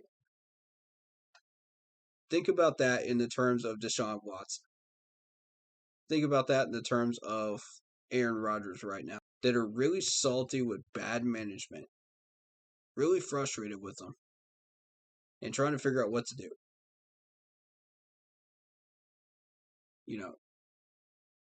The Houston management has even gone as far as faking an injury for a few days just to keep Watson off the field.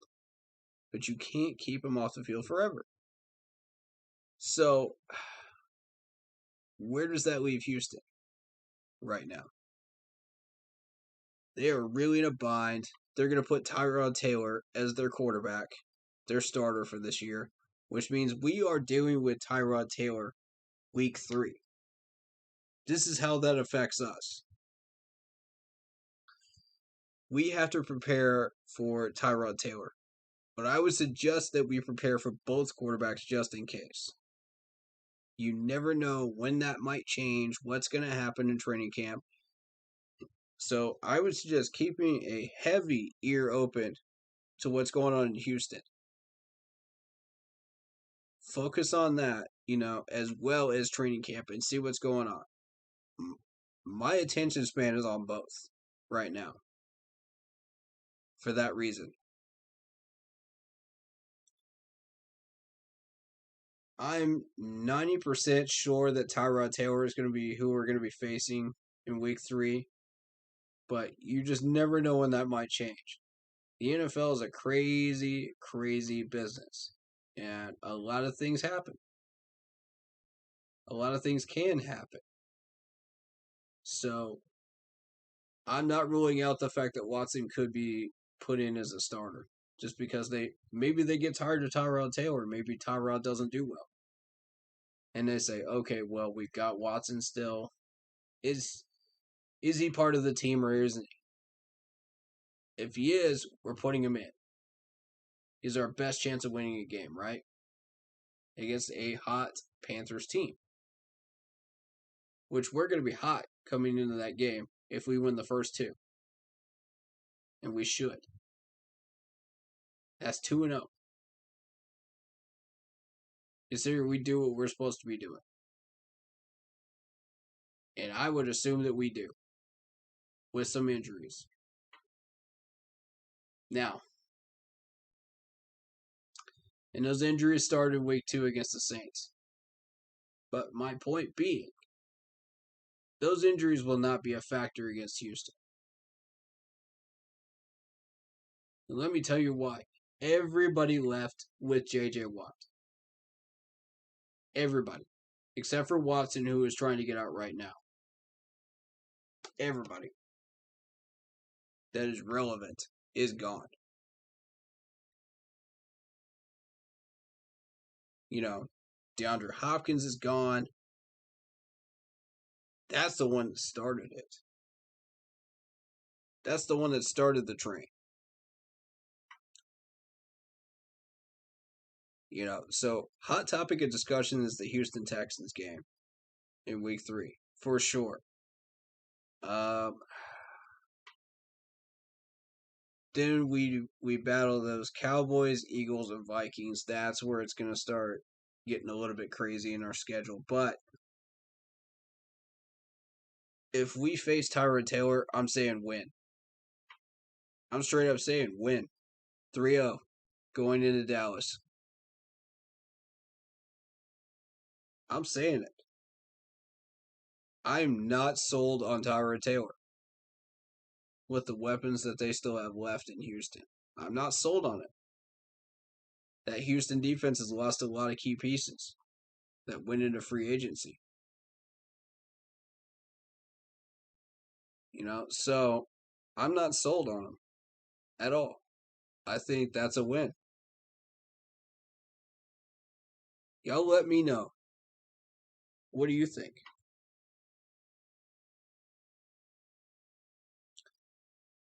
Because, the fact that they're doing everything possible to keep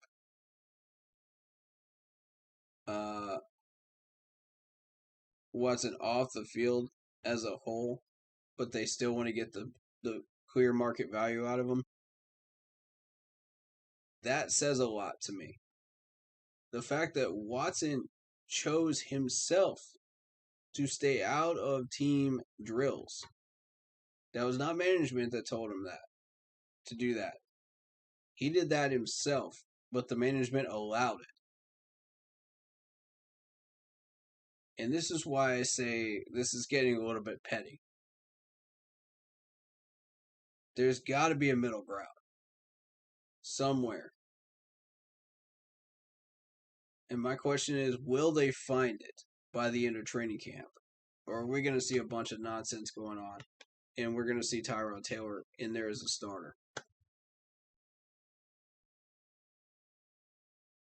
Or, like I said, maybe we get into week 3 and the Texans management and Watson figures something out to where Watson feels like he's part of the team again, you know, for a short while, and he's their best chance of winning while he's still there. So they started. We don't know. We have to prepare for that outside 10% chance that could happen. It could happen. Likewise, with the Vikings, we see the quarterback situation happening in Minnesota right now, where everybody's hurt.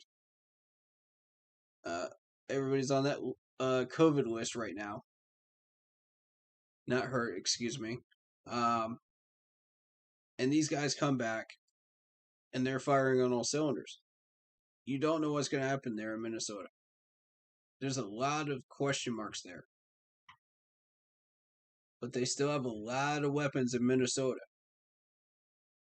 So you cannot sleep on any of these 3 teams.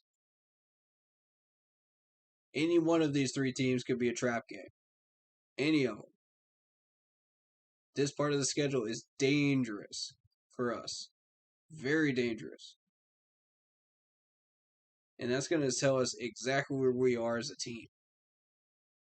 And who we are as a team. Do we fall into the trap? After getting a lackadaisical 1-2-3 win combo and think, oh, we're on top of the world. We're definitely making the playoffs this year. We're trending up. Then we go into Dallas and who's been loading up and it becomes a close game. We win this one, so we're 4-0, right? Take on the Eagles. Maybe we win this one in a tight one as well. And then we take on Minnesota at home. And they've got everything figured out at that point with the weapons that they have. And they surprise the heck out of us. Right there. The Eagles could do the same thing. Never underestimate the Eagles. At any given time, the Eagles can be a very competitive and dangerous team. For now, we're catching them with their pants down, but they could be a very competitive team at any point if they get themselves back together. Same with Dallas. Nobody really wanted that division last year with Washington and the whole 9 yards. But don't sleep on Dallas. Look at all the offseason acquisitions they've gotten. Let's actually Google the Cowboys transactions. I think you guys would benefit from seeing this.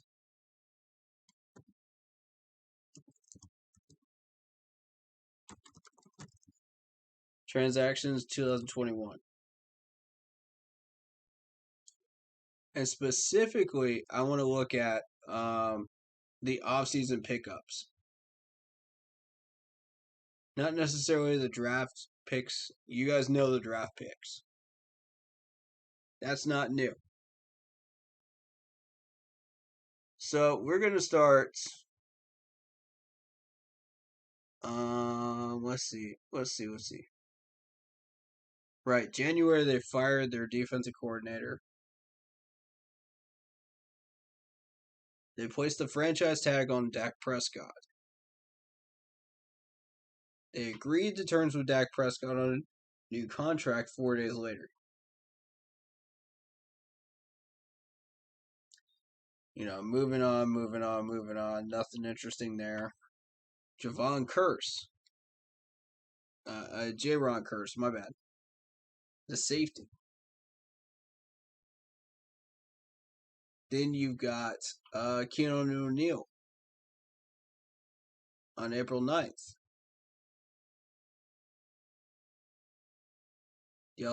Are y'all starting to see what I'm talking about here?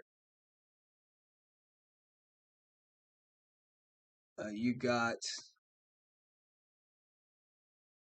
they waived an offensive tackle. They signed a wide receiver here. A lot of boring transactions, but here we go. Michael Parsons, the linebacker. We got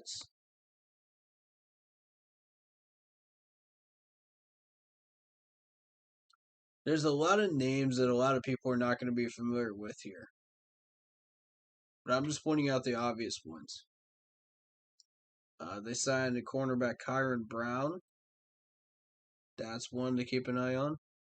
And they activated Amari Cooper from the physically unable to perform list. I saw that yesterday.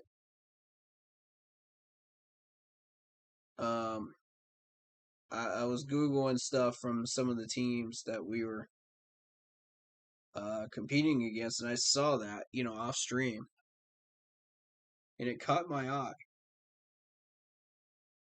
And I said, wait a minute. Amari Cooper?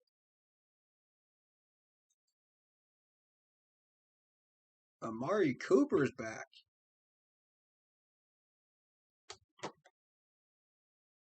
I'm hearing good things that Dak Prescott's having a good training camp so far. Most of the guys are in Dallas. So, nothing to be surprised about there. I'm going to take a look at a few of these preseason games Friday and Saturday. I plan on trying to do a stream somewhere in between 3 and 4 on Saturday, for preparation for Sunday against Indianapolis. But I will definitely be looking at these teams specifically, Dallas, Eagles. Those two, I think, are going to end up on NFL Network preseason games there in my area. So I'm going to take a look at them. And I'm going to take notes, man. I'm going to see exactly what catches my eye, what doesn't. From certain players, what could be a weakness that we could exploit. So I'm going to be watching them. Giants don't scare me. Falcons don't scare me. New England is that one game that we're not supposed to win, and we will anyway, in our own home stadium. Cardinals should be a win. Washington should be a win. Miami's a trap game. Miami is a trap game. Let me tell you something. Tua is no joke. I've been watching Tua all last year. And the fact that they got as far as they did is not a fluke. That team is especially dangerous when they're fighting for a wild card spot. In week 12, guess who's going to start their journey towards a wild card spot? Miami. Because at this point, you're thinking, okay, the Bills have taken control of the division. Patriots will be second if Cam Newton does what he's supposed to be doing. So you think the Dolphins are going to be third. Jets will be last. The Dolphins have enough talent on that team to potentially make some noise against us. And y'all think I'm joking about that. I'm waiting on that depth chart to come out for Miami. That's what I'm waiting for. Let me see if it's come out yet. So I want y'all to see this too. Hold on.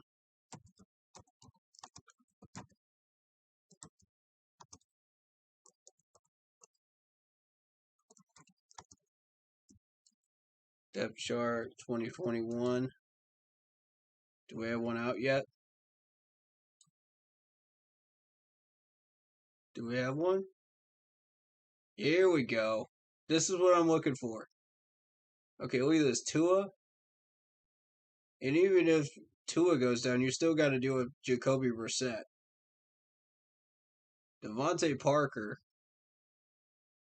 You got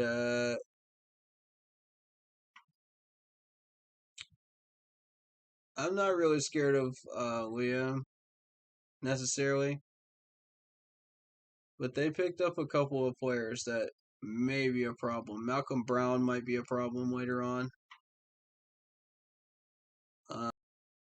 They'll make good use out of him.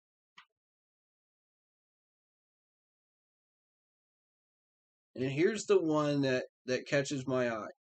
William Fuller got suspended. Does anyone know why? I never did see why. You got Preston Williams, who's out.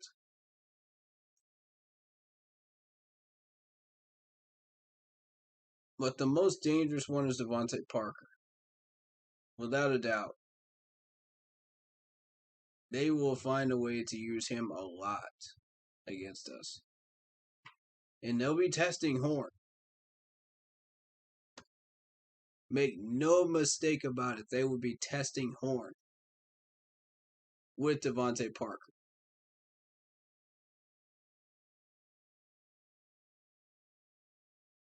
Now the question is, who are they going to test Dante with? And I'm already looking ahead this far into the season because I think, if the corners survive the Saints game and survive the Cowboys game, I'm not too concerned about injuries at corner position after that, up until this Dolphins game. This position's really going to get tested. Is with Devontae Parker and Jalen Waddle. And they're going to test our linebackers with Mike.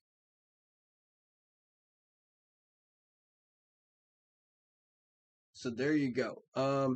Then you look at the defense here. You'll recognize a lot of these names probably. Christian Wilkins, Roderick McKinney, Brendan Scarlett. Absolutely.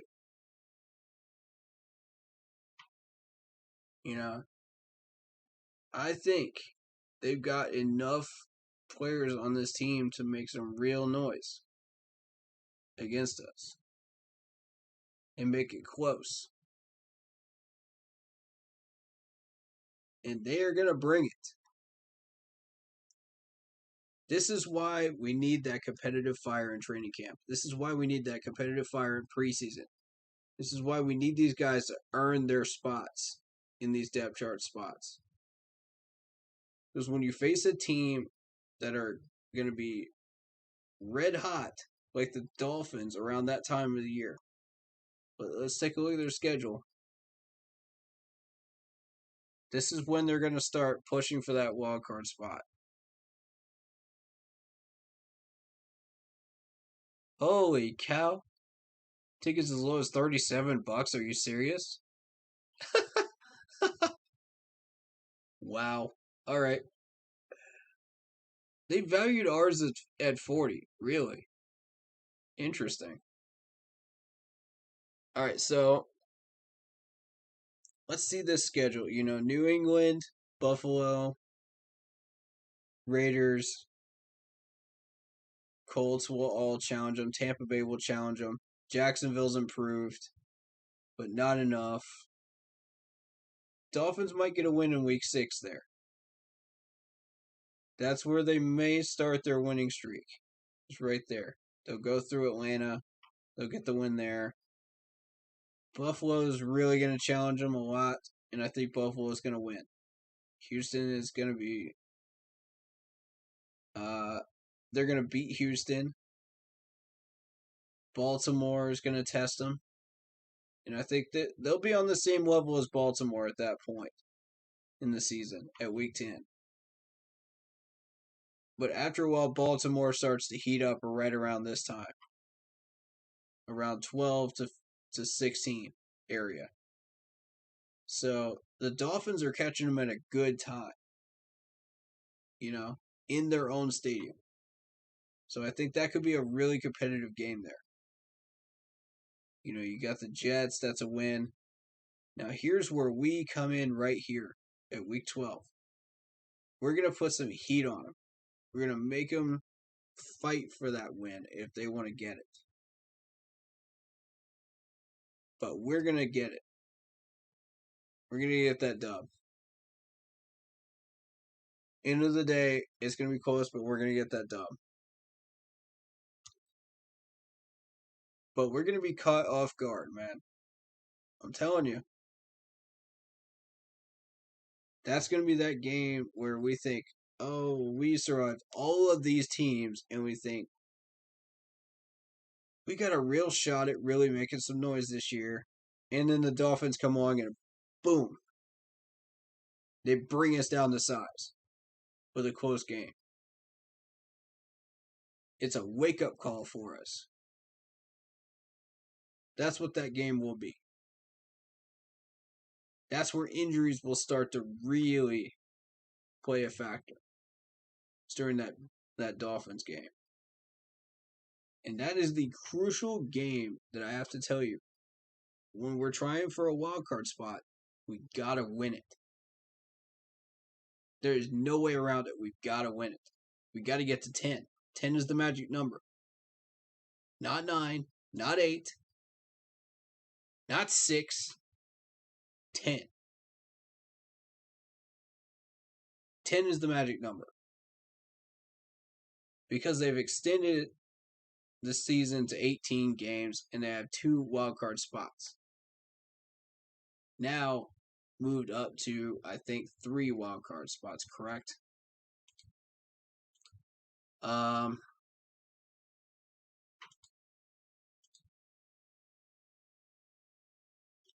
So that first preseason week 1 game is going to be Thursday. It's going to be Washington and New England. The reason I want to watch that game is because I want to check out Washington a little bit. And Cam Newton, obviously.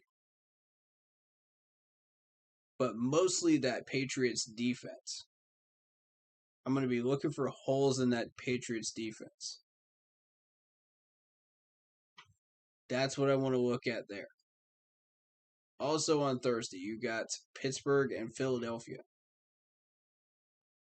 We play Philadelphia, so I'm going to be scouting Philadelphia in that one.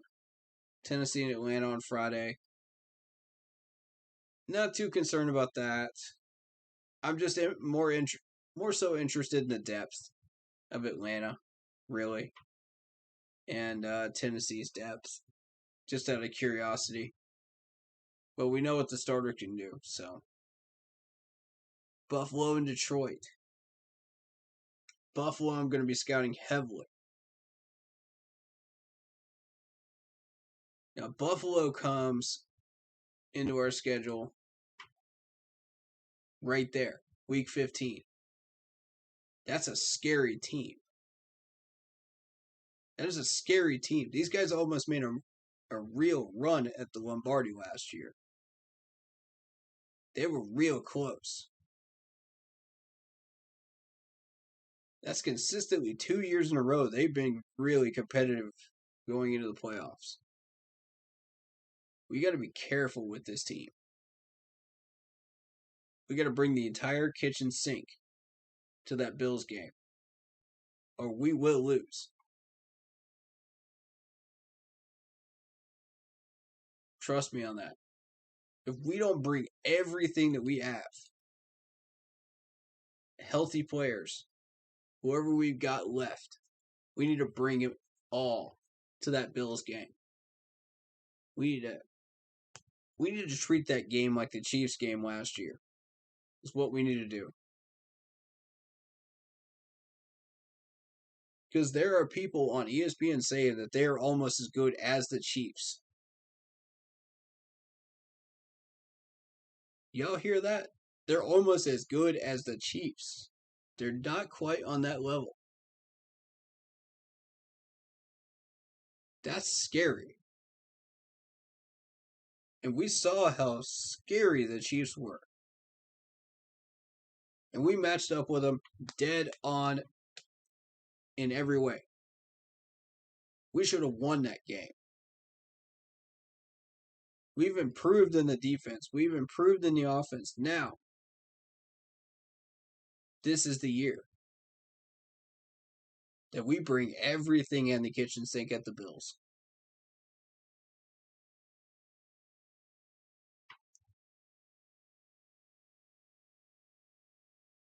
And if they get that win, we want them to earn that win.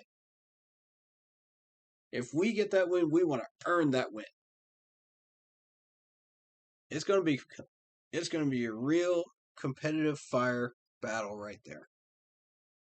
We cannot come in there lackadaisical. We can't come in there with a bunch of injuries and just say, well, we'll tough it out. That's not going to work with the Bills. That's not going to work with the Dolphins either. They're going to see right through it. Any charade that we put up saying, oh, well, we got a tough team going into those two games, nope. Yeah. No way. Tua will shred our secondary if we come in there lazy.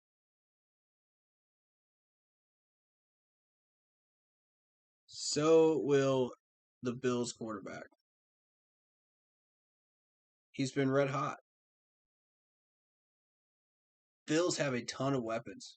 I don't think people fully realize how many weapons the Bills have.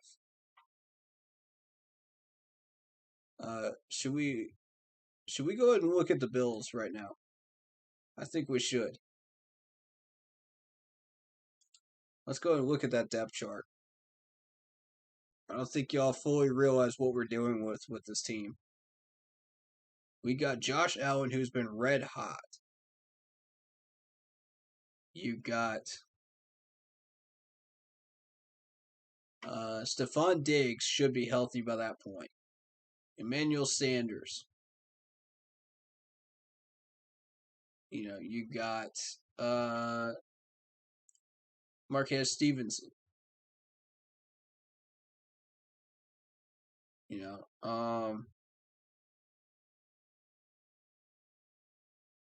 Offensively, it's not much to look at, but when you see them in action, they're scary. There's Darrell Williams.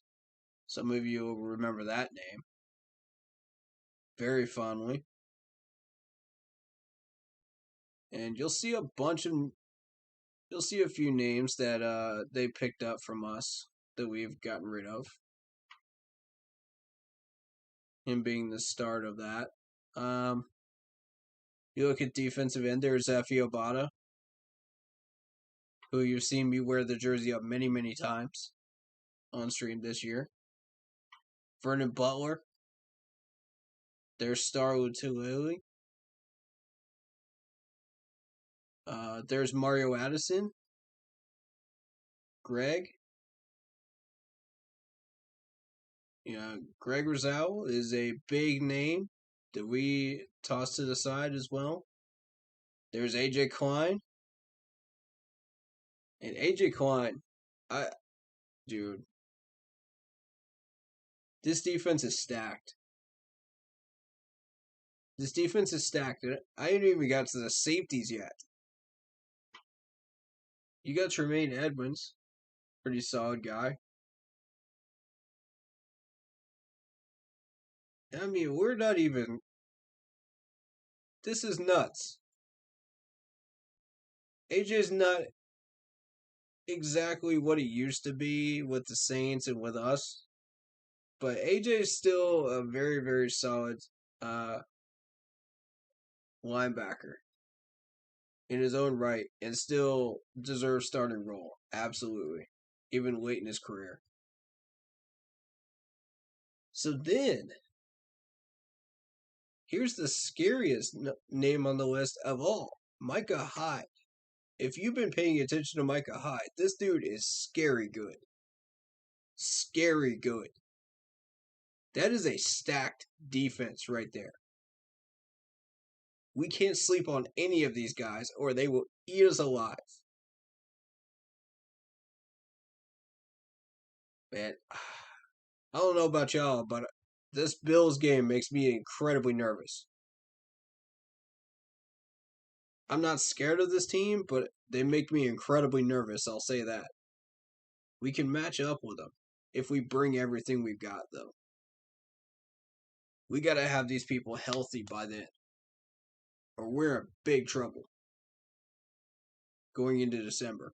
Because this is just the starting game before we hit December. Need I remind you, we play the Bucks twice in December. And the Saints in the Dome, which we have a terrible record in the Dome. But this is our chance to change that. We could get that week 17 win. It's possible. I don't know, but it's possible. That's a big question mark for me. Depending on how many injuries we have, there's a lot of factors that go into that game right there. Right now, I got it as a massive question mark. But I mean, if we take care of business and we don't fall into the trap of this Cowboys, Eagles, Vikings area here, I think we're okay. We're okay up until we face the Dolphins, which is pretty solid. We get that 3-0 start, 4-0 start going into Dallas. It looks good. It looks real good for us. The key thing, again, is injuries, and we have a huge injury problem. It's followed us every year. This injury bug kills us. It handicaps us way more than most teams. Because it always happens to star players right in the positions where we are most thin. The only exception is Christian McCaffrey. Let me get into the chat here. Anthony Rochelle. Hello, I'm a huge fan since 1995. I've subscribed to your channel. I'm new to your channel. Welcome, Anthony, man. Happy to have you. Dude, I'm so excited to see all the Panthers family discovering this channel and, what we do here. I'm always real with everybody on this channel, and I spit facts.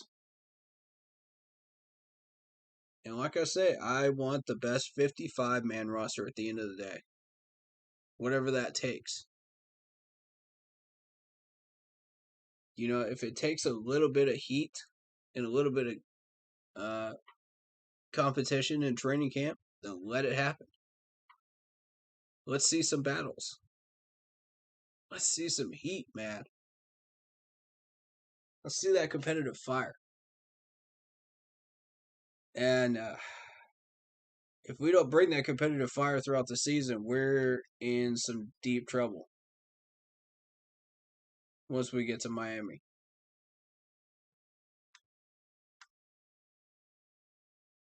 The Eagles and Vikings could figure themselves out at any given time. Those two are trap games. Cowboys, we know what they have. We know that they've been building. We're going to bring everything in that game. That's not even close to being a problem. Now, the problem becomes going to Philadelphia. How do we treat this game? Do we treat them like we treat the Texans, or do we treat them as a team that could entrap us and we still get the 14-point win anyway, and we don't fall into it? Injuries begin to play a factor there. They begin to play a factor in Dallas. We're in rebuilding mode? Maybe at this point. We're in year 2 of it. And look, see, if you watch Matt Rule's records, granted this is the NFL. If you watch his records, this is the year that he's supposed to get 10 wins. This is it. And 10 happens to be the magical number to secure a wild card spot. Not be in the hunt for it, secure one. 9 wins, you're in the hunt. But you need a lot of help. Look how many teams were in the hunt last year. That's dangerous. We can't settle for 9. Either we want 10 or we go into rebuilding mode again and we look towards the offseason, depending on the amount of injuries that happen. Which one are we going to do? And I'm going to say this again, it all comes down to this Dolphins game at week 12. That's where we have to make our decision. Where are we? Are we strong enough to make a push for the playoffs at that point? Go through the Dolphins to do it and match up with the Bills.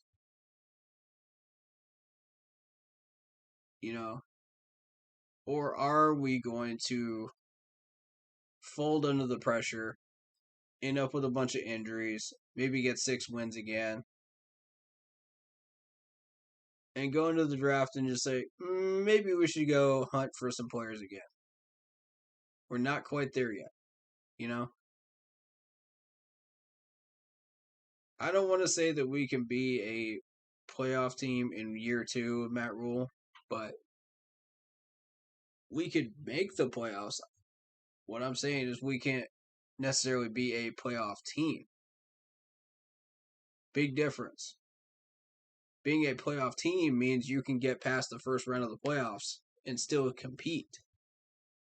You've got to have healthy players to do that. We've had a lack of that in the past 3 to 4 years. Very much a lack of that.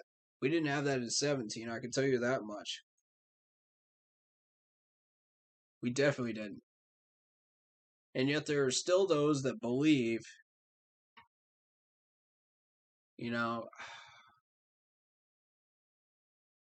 I don't understand it. I don't get it. I swear, there's a certain section of the Panthers fan base I don't understand how their brains work. And I keep seeing these posts like, "Oh, we're gonna win the Super Bowl. We should be making the playoffs, even though we're right on the verge of being mathematically out. We got way too many injuries. We got no shot." Right? Like these are the types that just drive me nuts. I don't understand them, and I can debate these people all day long, and it still will never make sense to me where they're getting their ideas from. And there's a small section that's just delusional that thinks we're gonna win a Lombardi in the next like year or so. You know, let's let's put all our eggs in one basket and try to win a Super Bowl. Yeah, we saw how that ended. That didn't end well. We got lucky in 05, 04, 05 season. We got lucky. 14 and 15. You look at those teams, that wasn't luck. Look how well built that team was.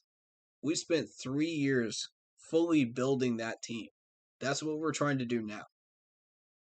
We're trying to follow that roadmap that was left to us by Ron Rivera when he was actually doing his job correctly as a head coach. When he was still had his mindset, and the cancer hadn't messed up his brain. And that is a thing, by the way, people don't realize.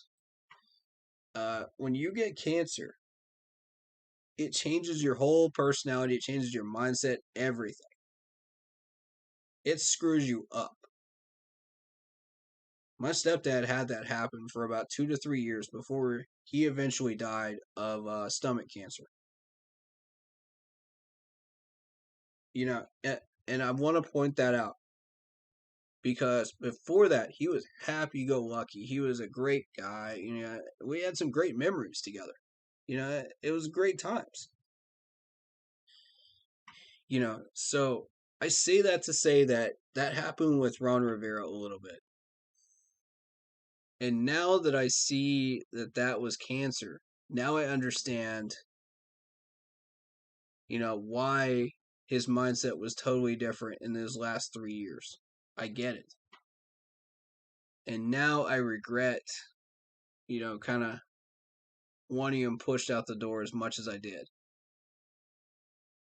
But at the same time, it was not the right fit for us. Matt Rule is. So by the same token, I think we did the right thing. Because I wanted a coach that had fire in his belly. It was ready to come out here and just lay the hammer down. We want to do this, install it this way, and get all those little mechanics and stuff done that we couldn't get done with Ron Rivera.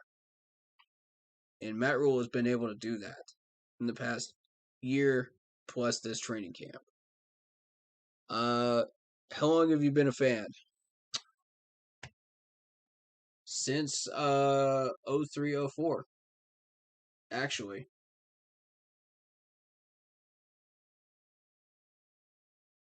I would venture to say 02 was the first year I really started learning about the game enough to have a favorite team. So, and once I started really learning what the Panthers were about, and why they do what they do, I just fell in love with the organization after that. I fell in love with the keep pounding mantra, and as you can see, the name of the channel truly honors the great Sam Mills. It does. As I've said before, we don't just say the words keep pounding. We freaking shout it. We shout it for miles. It all caps. That's why the name of the channel is what it is. And God, man, Sam Mills was such a soldier, man. it's an honor to carry on that legacy and honor his memory the way we are.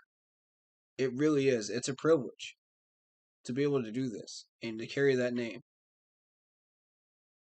And I don't take that lightly any given day with this channel. Any given day, man. And, you know, when I look at the players in training camp, I think, are they living out that mantra? Are they truly representing Sam Mills' legacy and going out there and showing that competitive fire every single day in every game? You know, and representing themselves as great people. That to me, if you're able to do all of that successfully, that shows me that you are truly a great representative of this franchise and truly deserve to represent us on Sundays in that 55-man roster. Whether you play or not. Whether you start or not. Every time these guys put on this uniform, they represent that. Whether they understand that or not, they do. And I hope they do. Because we're going to need that. We're going to need that energy going into this season, I'm telling you. I'm excited too. I think there is a shot of making the playoffs. But I'm also realistic because of the amount of injuries in our injury history. So I say a reasonable target is 10 wins, but a realistic target is probably 8, which is not going to be enough with injuries, you know, to at least one star player. And I know a lot of people are not going to hear that. But if you look at our history, it's true. I mean, just look at the last 5 years. And a little bit of that is mismanaging players. Some of it is football-related injuries, but the rest of it is preventable injuries that we could do something about. And that includes hospital balls from P.J. Watson. You know, that includes, not doing stupid things like TJ did by laying the hammer down on a wide receiver during training camp. We don't, come on. Don't beat ourselves. Best mantra I've ever heard in the NFL. Find me a better one. Because that's all we've been doing the past 5 years is we've just been beating ourselves. In every way possible. And it's something different every game. You notice that? Something different every game.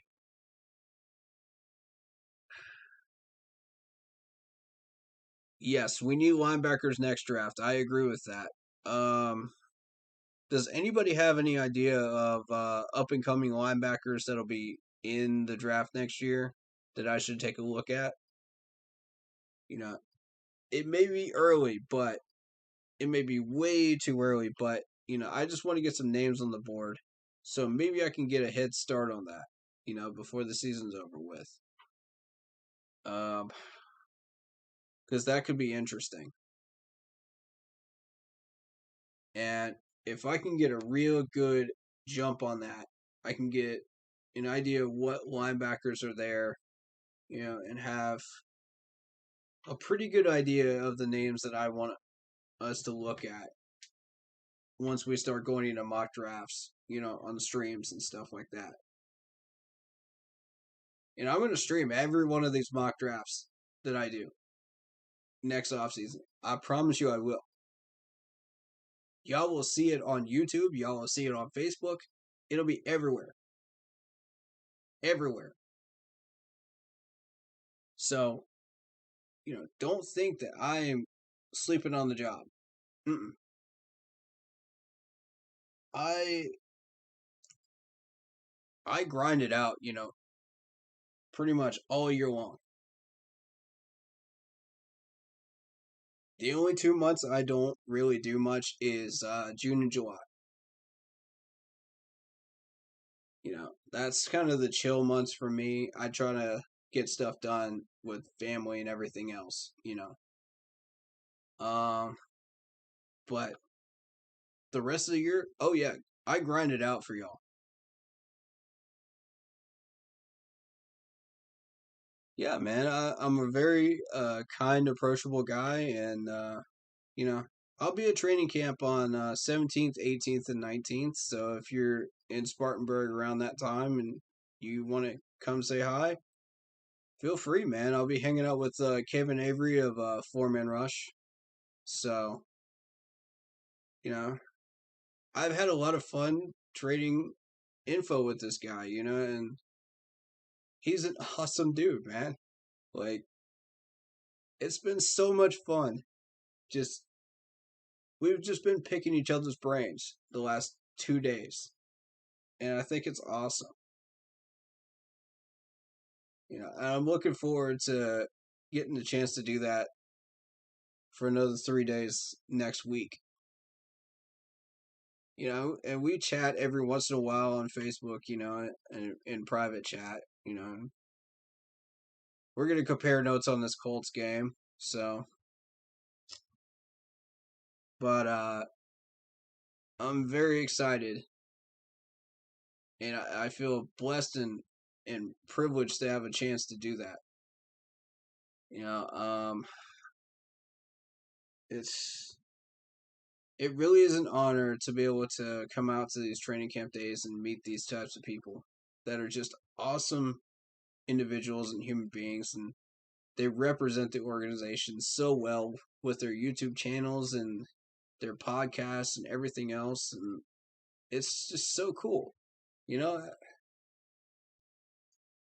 I kind of do my own thing, and I love networking, and I love getting to know people. So, feel free to stop by and say hi. Just if you want to be in a video when I do that, then yes, uh, absolutely, I'll put you in a video when I'm filming during training camp. All you have to do is just ask. Uh, just try not to bother me while I'm filming the certain drills and stuff. You know what I mean? But hey,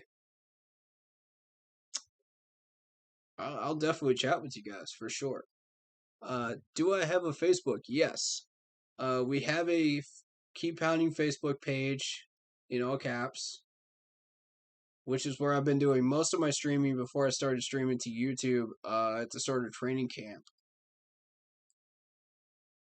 And I'll be doing polls. I'll also be putting up posts about different transactions. So that's where you'll see most of the transactions end up. Uh, Instead of in YouTube videos, you'll see them there.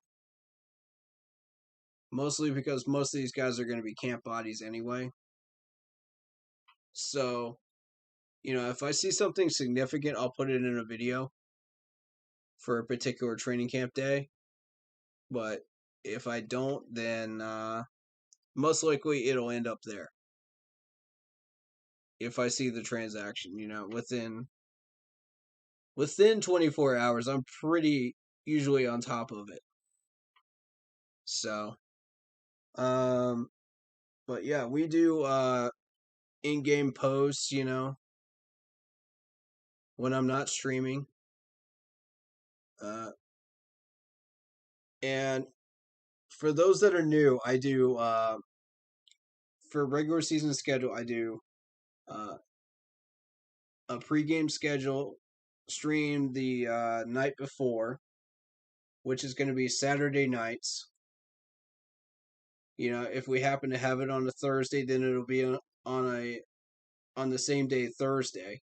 If we happen to have it on a Monday, it'll be the same day Monday. But If it's on a Sunday, then it'll be Saturday nights for that pregame stream.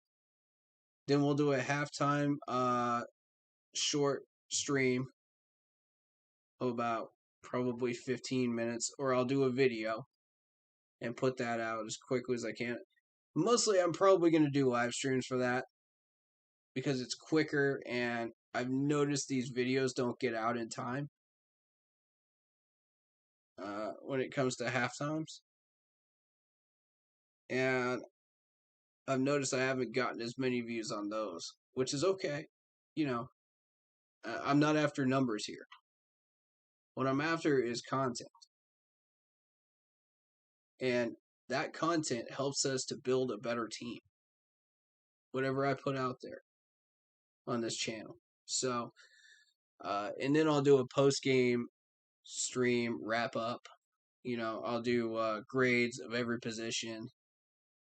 I'll point out certain things and then give final thoughts. So that's typically what happens during the regular season. Occasionally, I'll do like a stream in the middle of the week. That's probably most weeks. I'll do one. Yeah, it all depends on what happens this year. This year's kind of changed things around since my whole schedule's kind of been refreshed a little bit. So I have a few other projects that I'm working on besides YouTube. So we'll just have to see time and availability wise what's going to happen there. But typically, that's what your schedule is going to look like going into regular season. That's not going to change, folks. You can't find the page? Okay. It is pounding in all capital letters. Let me find that for you. And I will link that in chat.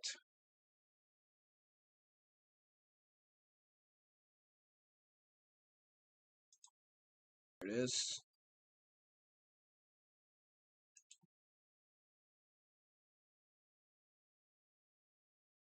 So this is what you should be looking for, is this logo right here.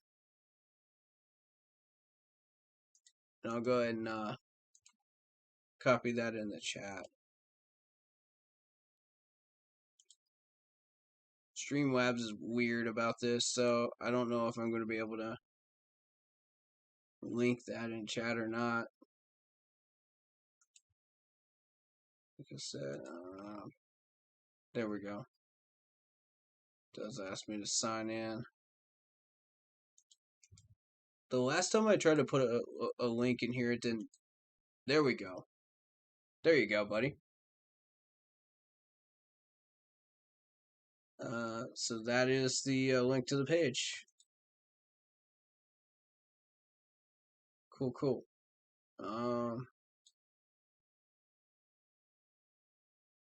Actually, you know what? While I'm there, there is actually one thing I did want to bring up.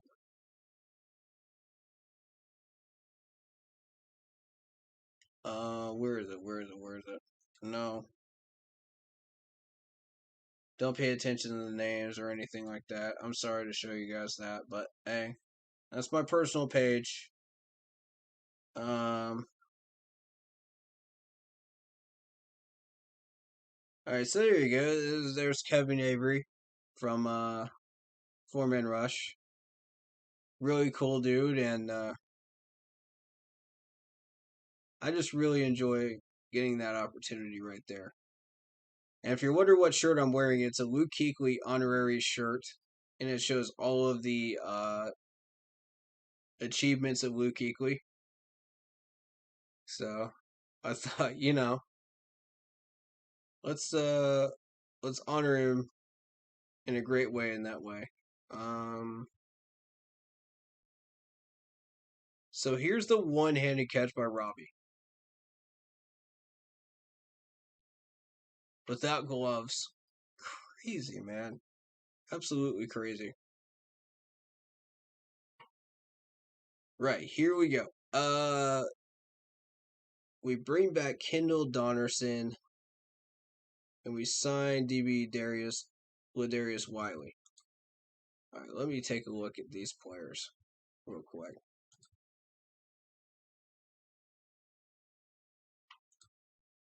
And was that okay?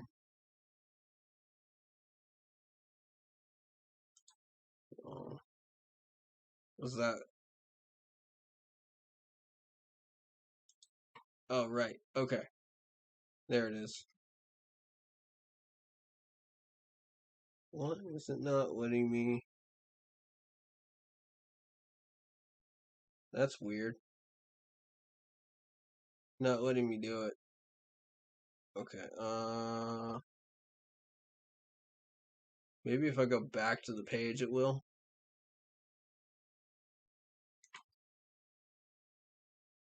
Because it wasn't initially. There it is. There's the memory request. Cool. Approved, and there we go. Yeah, so feel free if you guys have not checked out the Facebook page, please do send me a memory request on there. There you go. And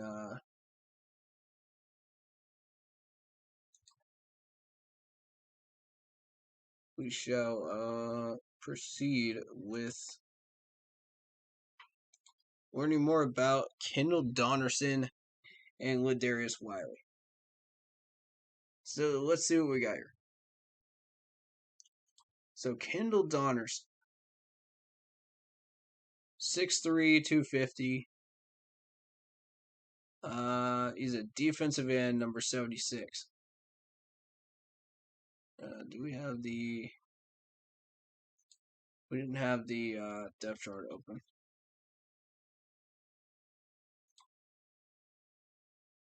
I need to see the depth chart.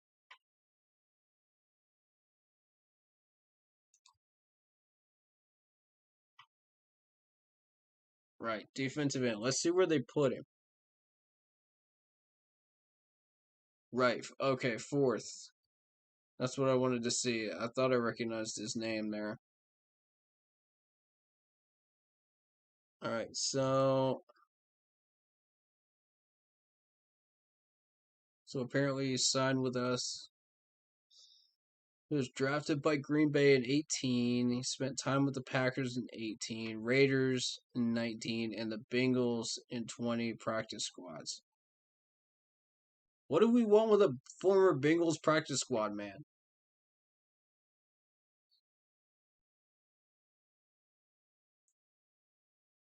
I don't understand that one. If you're looking at the Packers and Raiders in his history, okay, fair enough.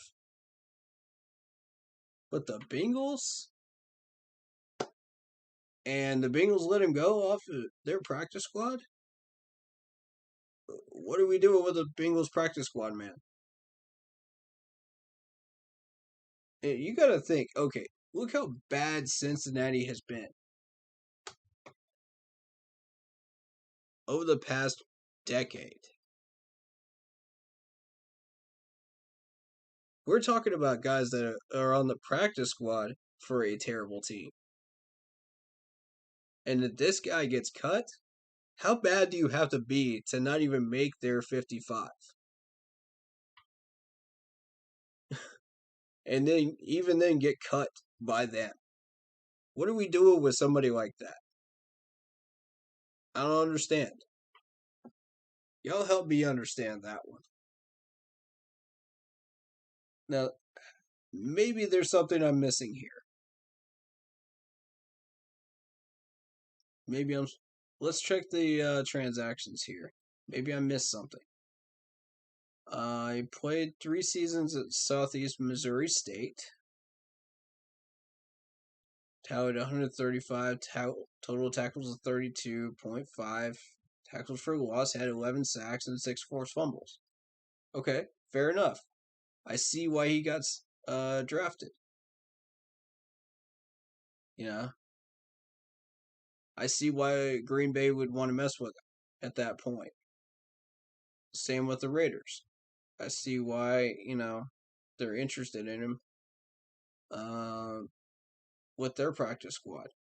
Reasonable. But then you got a reserve future contract with the Raiders, 13th, 12/30 in 19. And then he gets waived by the Raiders. He gets signed to the Bengals practice squad, never moves up.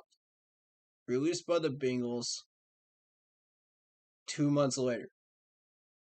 We're not even really a month later. And then we sign him this year. We waive him, signed by New Orleans, waived by New Orleans, and then he comes back to us. Wow. What a mammoth transaction list here. I when you see a list like that, it makes you question what we're doing with somebody like that. It really does. We even had him. For 10 days, we had him. We gave him to our division rival. The division rival can't do anything with him, so they gave him back to us. They were just like, no, we don't want him. We can't do anything with him. Have him back.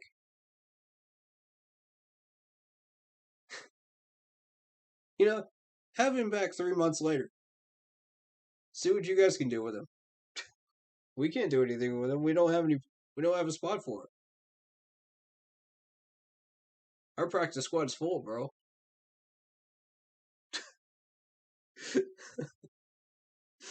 What are we doing with players like this on our roster? This is where you really got to question the management and just go, huh?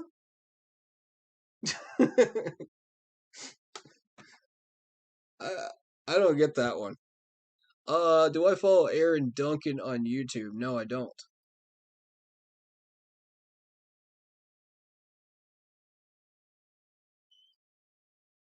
I'm not even really sure who that is. Um,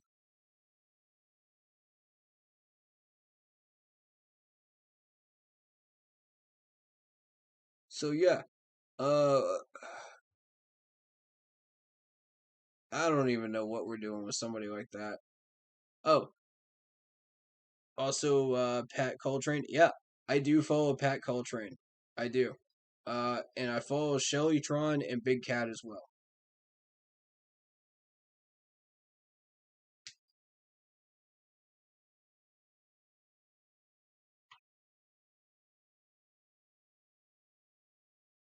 Both who are amazing people, by the way.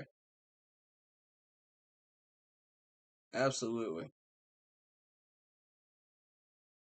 So, okay, Kendall Donnerson. Now we're gonna see about this other uh signing here, which is Ladarius Wiley. Right?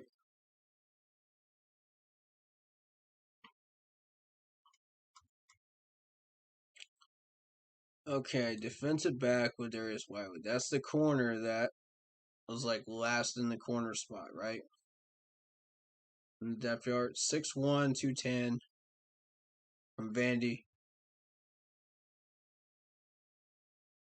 Okay. Yeah, that's the man from Tennessee. He ended up in Seattle, and then we got her.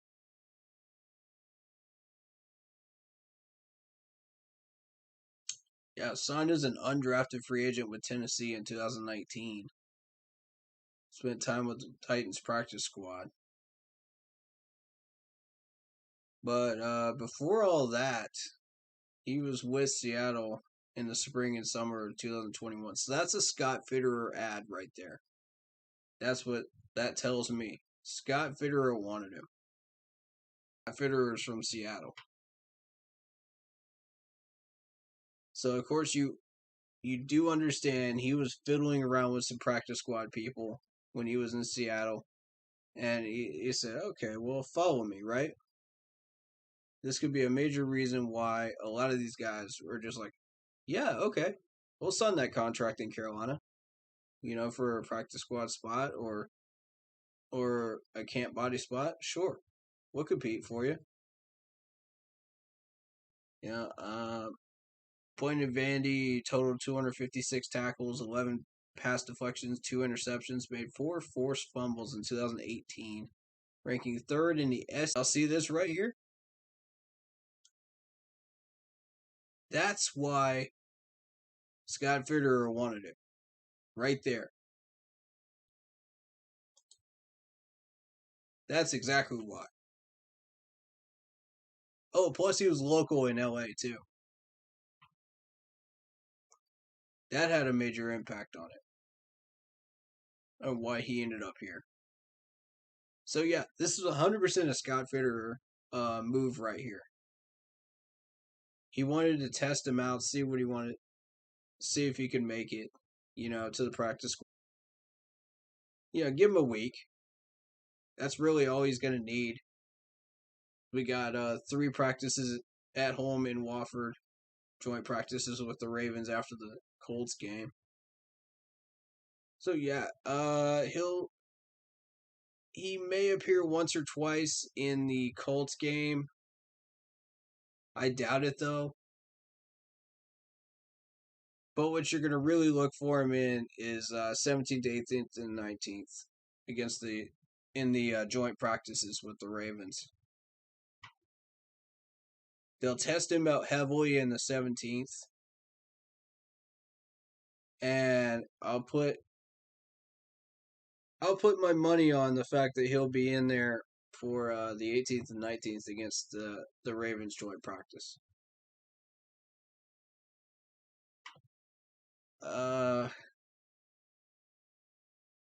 Yeah, I don't curse on my channel, man. Want to keep it family friendly, bud.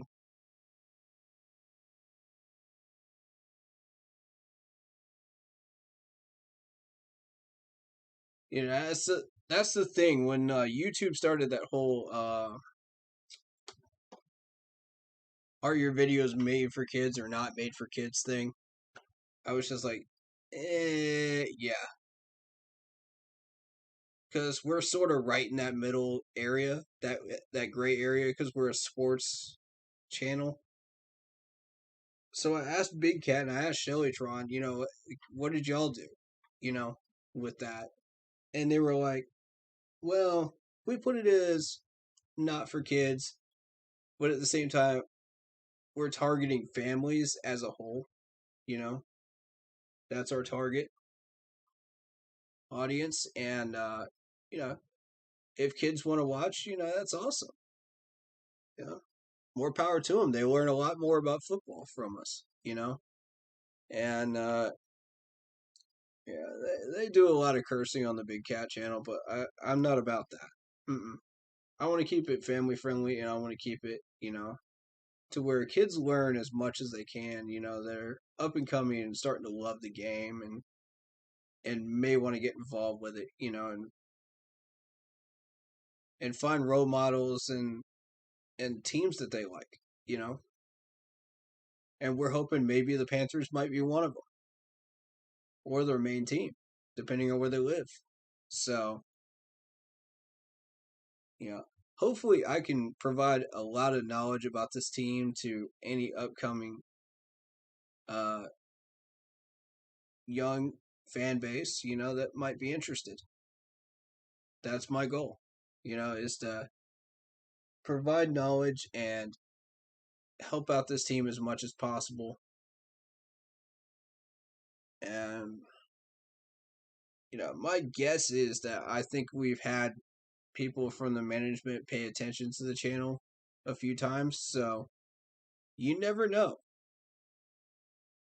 They hide themselves pretty well in the viewership, so we don't know if they are watching or not. But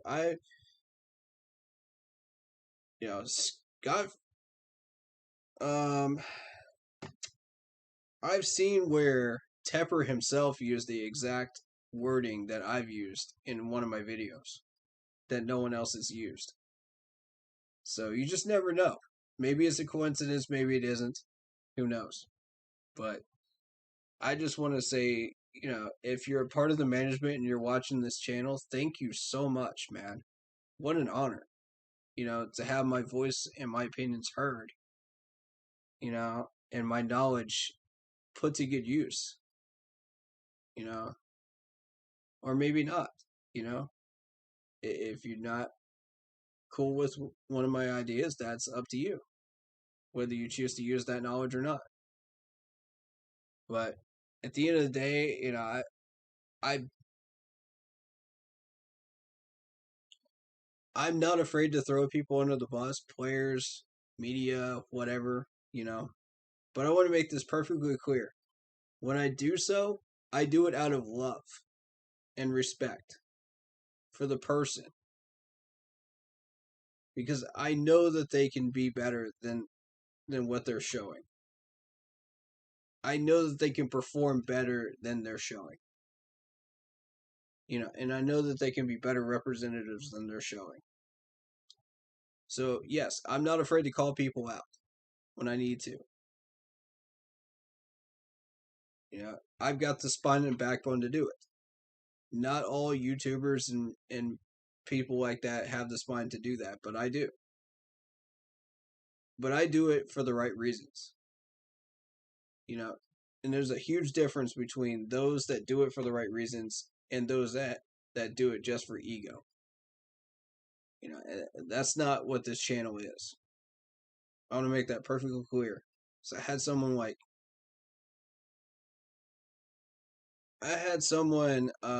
put a comment in one of the flag comments. It said that all you do is bash people. No, I don't. That's selective watching, man. That's selective hearing. Look at all the ways I've uplifted players. I've uplifted staff. I've said positive things for the majority of the streams and the videos. And when I call out a player's weaknesses and stuff like that, I'm saying, okay, well, these players can correct these things. They're human, but they can correct these things. And I absolutely encourage them to do it. I as much as I throw PJ under the bus this training camp, I love the guy. I'm one of the main guys that pushed us to get him on the team to begin with. So when I do it, it's all out of love. I want the best 55-man roster we can build. I want the best management that we can get.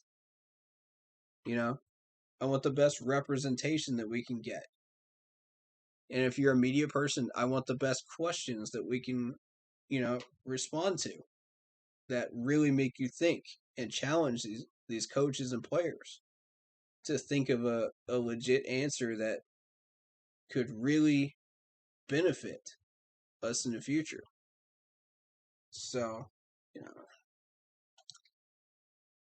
I wanted to make sure to take a few minutes to talk about that. So, and make sure that that's known.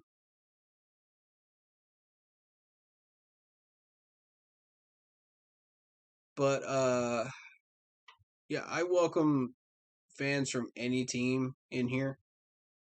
Honestly, if you guys want to talk about a certain player or a certain topic, go for it. As you saw me get into the Texans, you saw me get into the Bills, the Dolphins, stuff like that.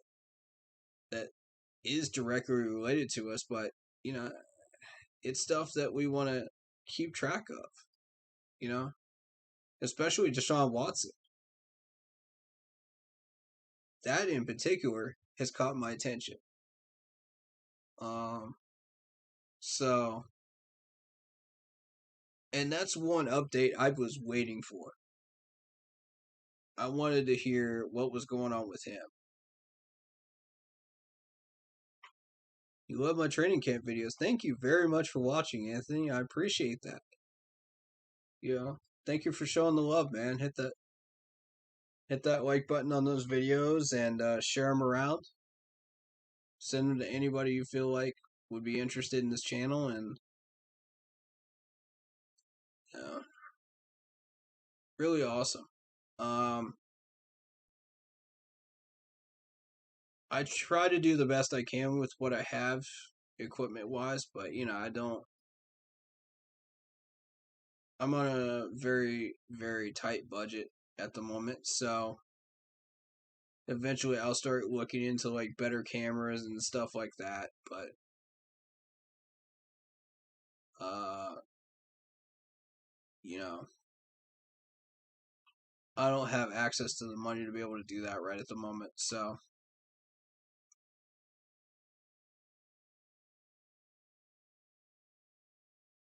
there was only really one day of training camp this year that I chose not to go to, and I just really needed the rest. I did. I've been going at it like early in the morning, getting these videos recorded, and suffering through that heat. It, plus, putting out videos and doing live streams can wear you out, man. It could wear you out real quick. And I got a grueling 3 days next week, 17th, 18th, and 19th. But I don't look at it as grueling. I look at it as it is a privilege to be out there and to be able to record these videos for you guys. These guys don't have to practice here in Wofford. They don't have to practice in South Carolina at all. Yet they chose to. And I think of it as a gift to be able to see this team and have access to this team during training camp every day. That they do practices, and be out there filming. I don't necessarily have any connections with the team at the moment, but that could change at any point. Anything I get is a gift for this team. It really is. I'm not looking or expecting anything. If something happens to come along that I feel like benefits this channel and benefits the team, I'll jump on it.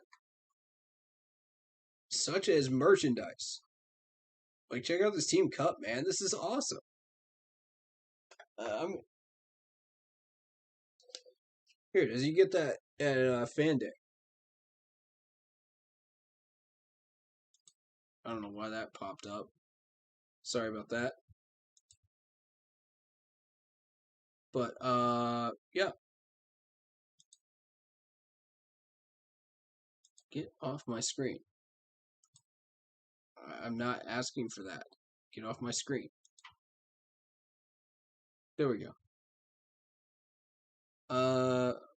So yes.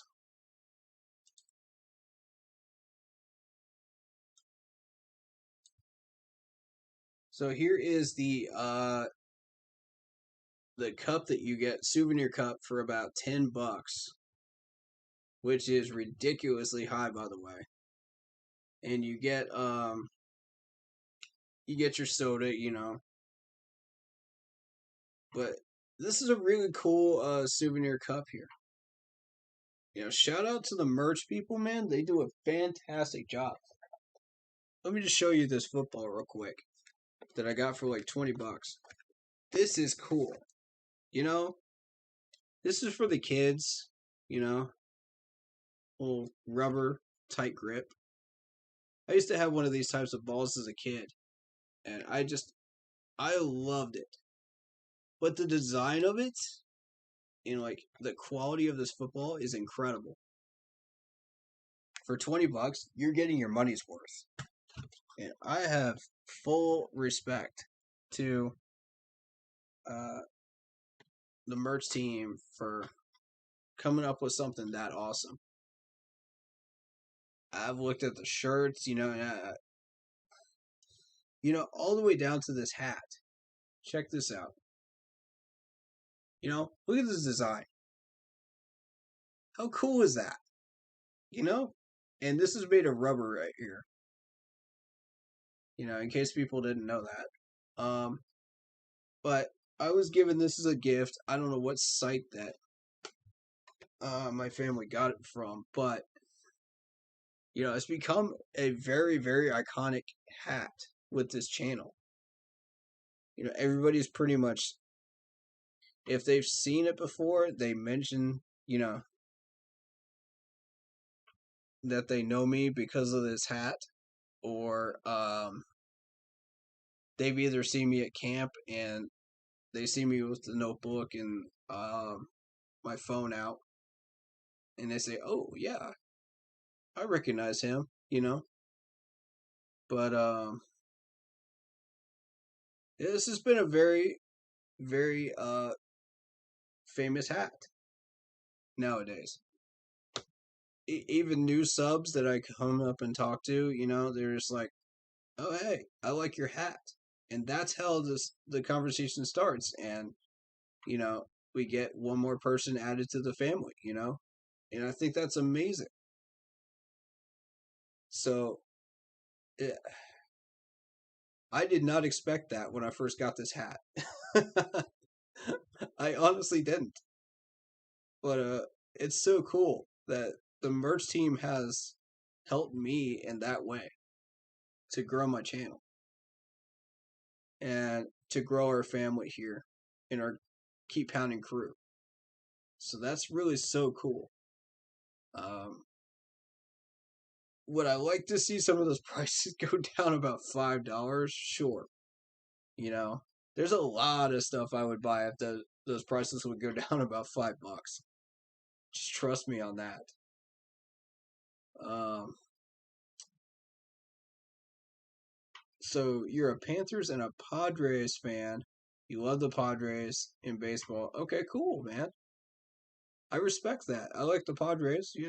I'm a Braves fan myself, but you know, I got respect for the Padres for sure, for sure. And I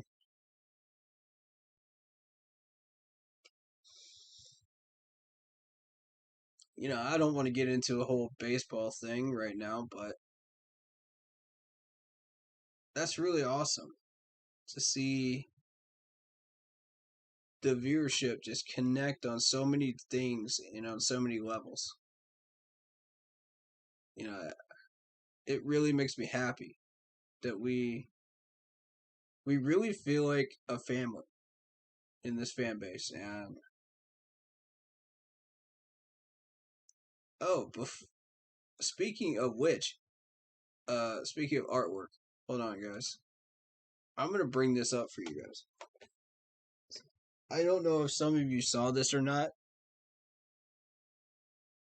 Um, hold on. Yeah, I want Instagram. It's on Instagram. Yeah. How many of you are familiar with hold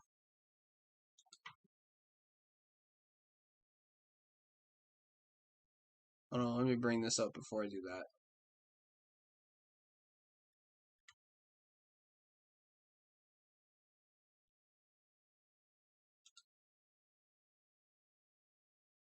Mad Cata.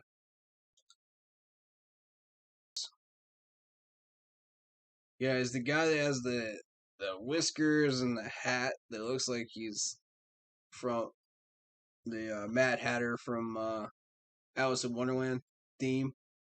I love it, bro. I love it. Dude, let me show you all this, man, because you're going to love this. Check out this freaking Panther helmet. This hat right here, man. Look at this thing. Are you kidding me? This is so fire right here. Dude, that is so cool. And he made it himself too. We have so many like artists and talented people in this fan base. It's just nuts. It's just absolutely nuts. And I feel honored to have talked to a few of them, and dude, he's making these right now. I want one. Dude, I don't know how much he's making them for, but he actually got put on the big screen during FanFest. And I swear I had no idea that it was him and he actually made these. I had no clue. You made a blue one as well. Here's the blue one. Dude, that's so cool, man.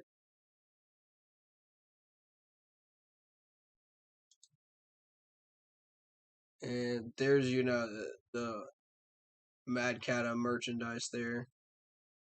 The, that's pretty cool, dude.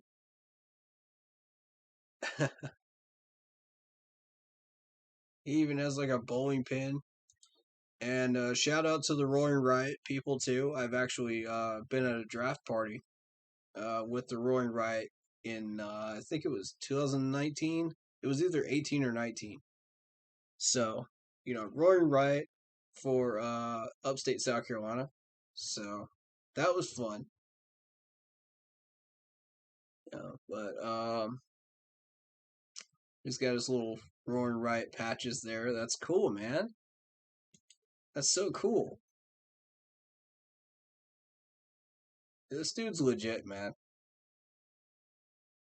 Definitely follow him on Instagram if you haven't done so already. And it's let me see. It's mad underscore kata with two T's. So if you haven't done that, definitely be sure to do that. Love this guy, man. He's so cool.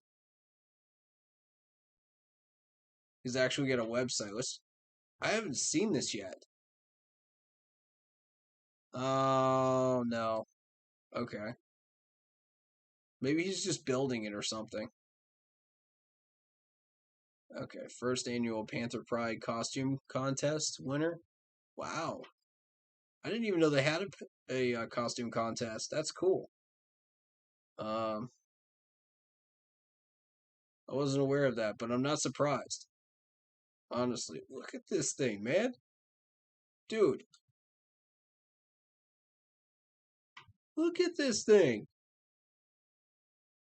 Dude, I know y'all would love to see me have that for my new studio, wouldn't you? Oh my god, yes.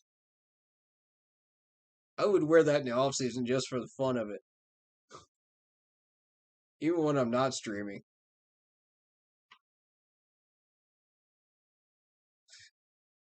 That's so cool, man. You got a mystery box. Yeah, I got some of the Roaring Right gear as well. But there you go. Patrick from Roaring Riot. Okay. Cool, cool, cool. I don't know how many of those people I actually met in Roaring Riot, but y'all were cool, man. I look forward to getting a chance to do that again. That was fun. That was a really great draft party. And I did actually end up having to leave early because I was with my mom, but maybe next time I could stay longer for sure. Because we were only there for the first round, really, the first two rounds. But I do prefer to be in front of all my tech gear here so I can keep an eye on everybody else that gets drafted. So, maybe one of these years I might do it again. But if they have something else that catches my eye, I'll definitely jump on it. Because the Roaring Riot people are amazing. They're amazing folks. If you haven't done so, I definitely recommend joining them. I currently don't have the funding to take care of that, but I will at some point down the line, probably.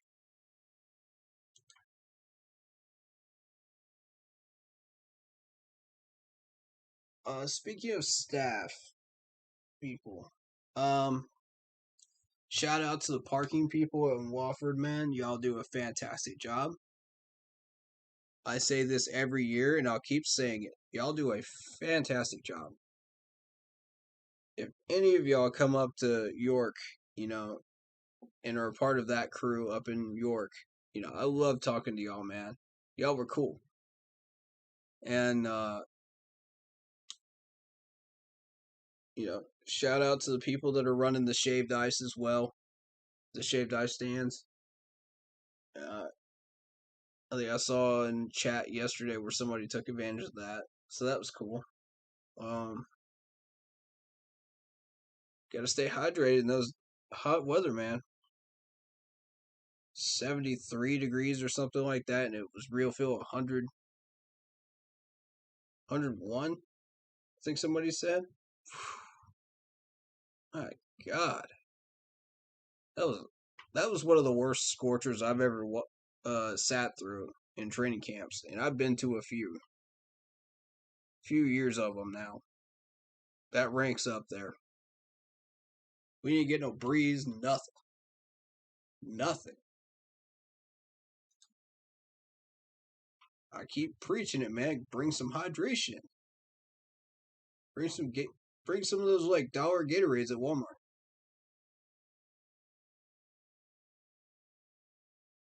Sometimes water just doesn't cut it. You gotta replace those electrolytes, man. Uh, okay. So we did have the fullback Mickey Daniel waived. I don't really know what purpose he served really, other than fullback. So yeah, camp body maybe. We had to do that to activate Steven Sullivan from reserve COVID list. Yeah, we got rid of Mark and Michael. And Mark and Michael's been on our training camp list last year too. That's a name that let's actually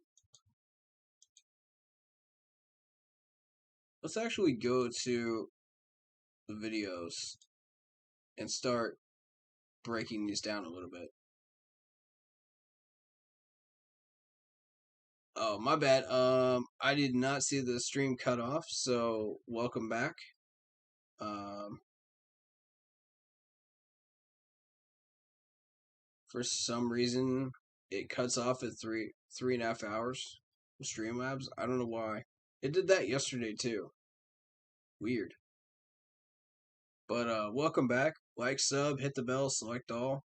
Leave a comment down below if you're enjoying the stream and the information presented here. So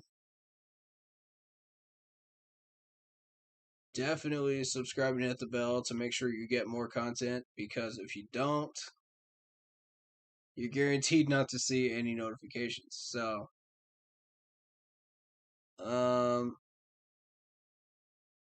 for the people that recognize Big Cat's channel, 704, man.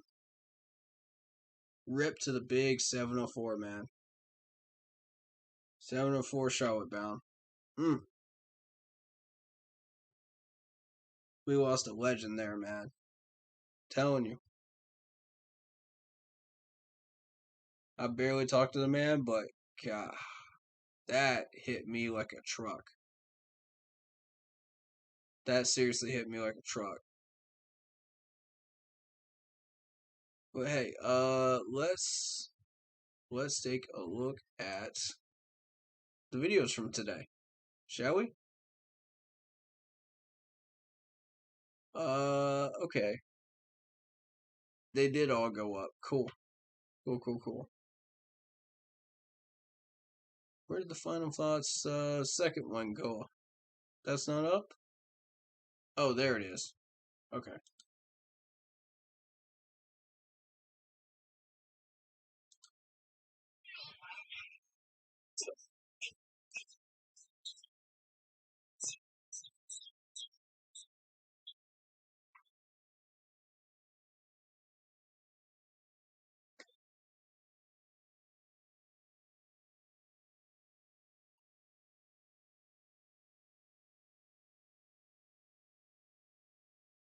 Okay, so for each one of these situational drills, you hear them shout out what the situation is and what specifically they're supposed to do.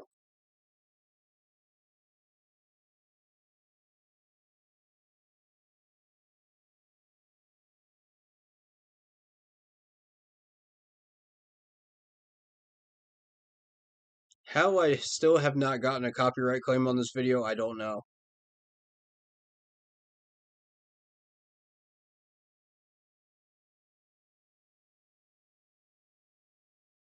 So that's Sam Darnold first team there. So they just spiked it. Look how quickly they were able to spike that. That's what I want to point out to you.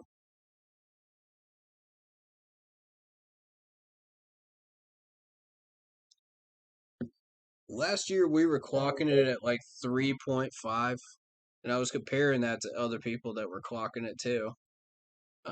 And that looked like it was like 2.5. So we managed to shave off that extra second with the special, with drills and whatnot like that. So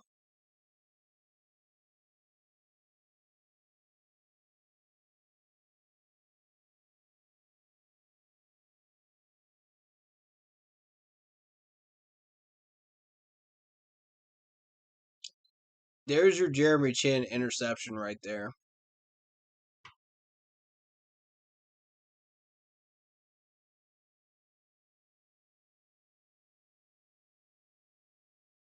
The voice you hear in the background is Kevin Avery, the four-man rush.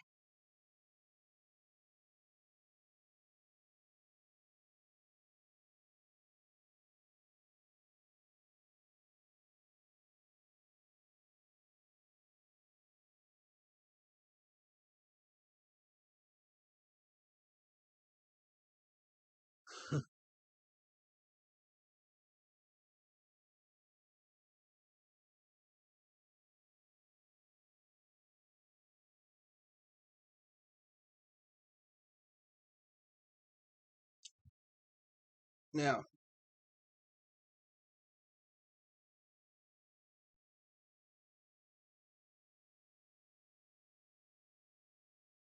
watch for Ian Thomas on this play.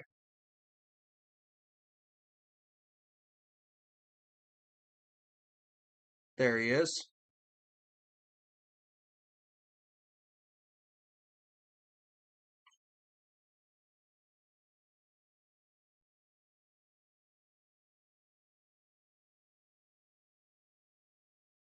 And you notice the line does not flinch at all. That's what you're looking for.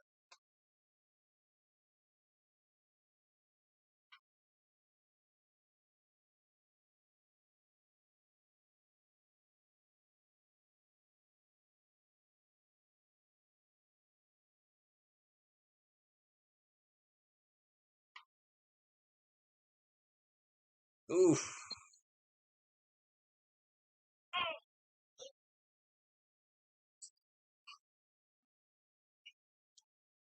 Yeah, I don't know why that pass went high.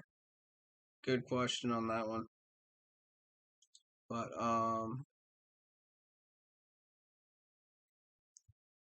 again, that D line's getting a decent push. The O line is not moving.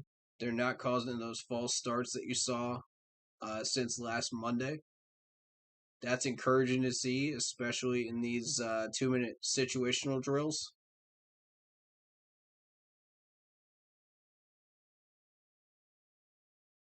And look how quickly they run up and spike this.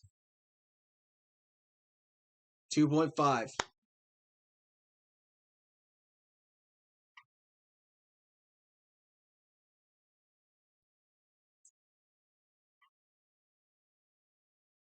2.5. Much better than last year.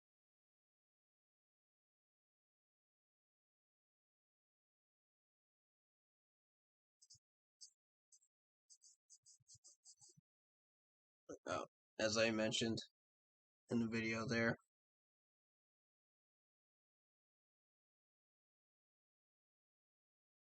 Hey, look at that D-line just baiting him. They're trying to bait him right now.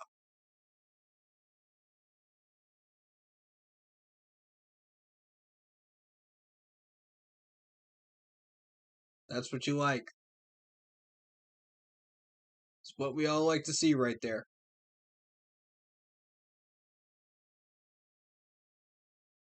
That's why I believe Will Greer should be second string. That whole series right there is why I think Will Greer deserves to be second string. You guys tell me though. What do you think? You know,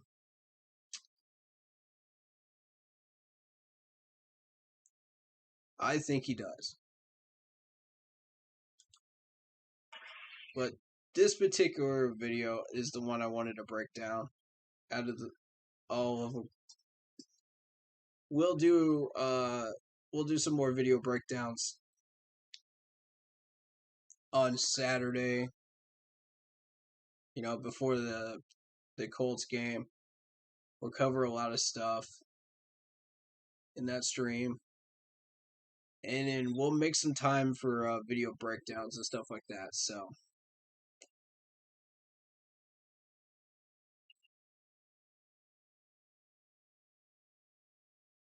and then it becomes situational where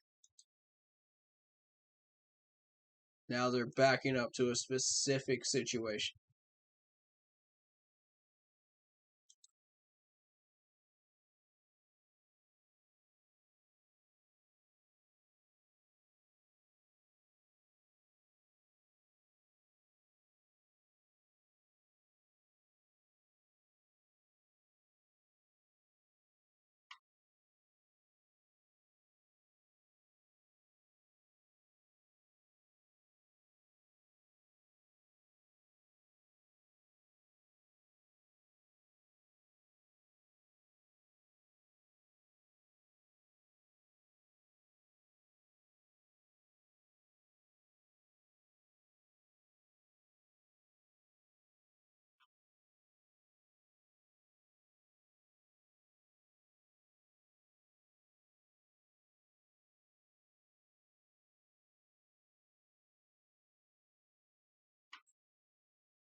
Okay?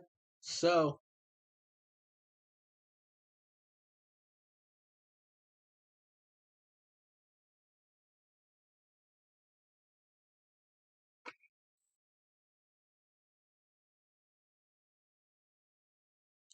I think we're solid, man.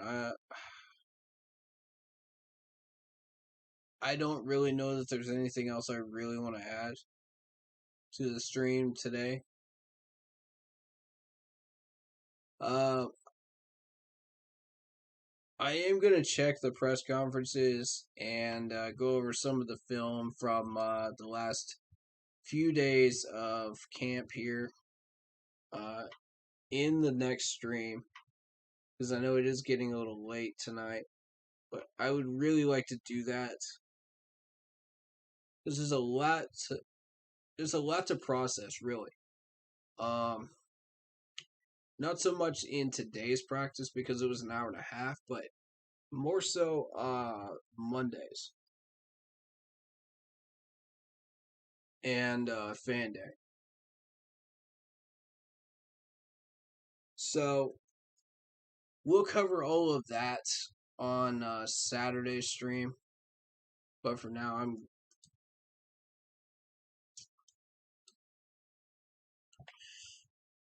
let's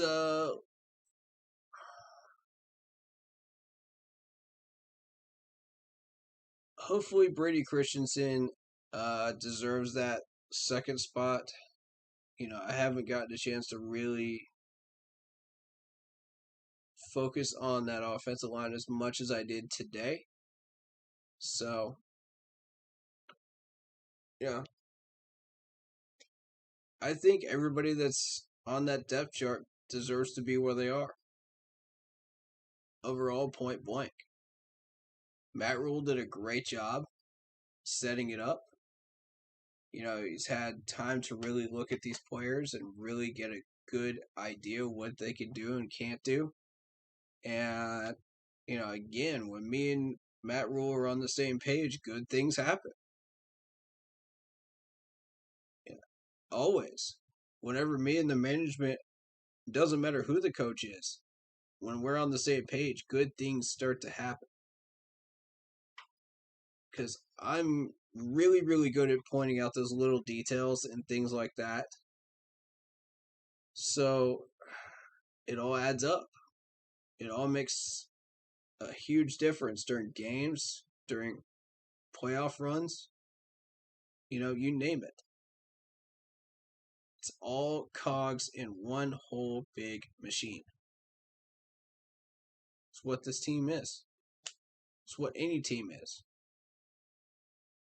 when it comes to football.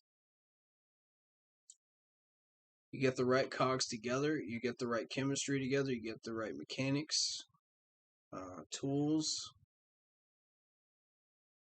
footwork, all the specifics. Once you get that figured out, and they figured that out in the first week, then it's just a matter of everything gets installed on top of each other. Each thing gets installed on top of the skills you've already learned to keep these guys fresh, to keep them competitive, to keep that fire going. And I love the way Matt Rule's doing this. Love it. Love it.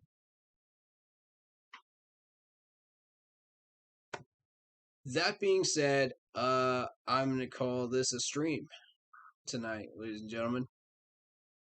It's been a pleasure talking to you. And if I decide to do a stream before Saturday, then we'll do one. But expect one Saturday for sure. Saturday in the afternoon, probably between 3 and 4, somewhere around that area. If I decide to change that, then I will post it in the Facebook page. Be sure to keep an eye on that to know exactly when that's going to happen. I'll try to update it as best I can. I got stuff going on besides this channel, so I'll do what I can. Everything I do is based on availability, based on my family, so, and what they need, so,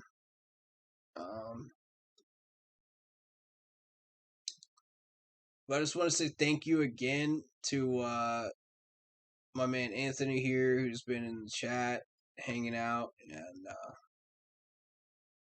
anybody that's new, that's hung out tonight, any returning people that have been around my stream for a long time. Thank you guys so much for coming back, and yeah, even if you're just lurking, that's cool, and just hearing what I have to say. I appreciate you guys, man. Thank you so much. Nothing but love from this channel, man. To you. You guys are what make this channel tick.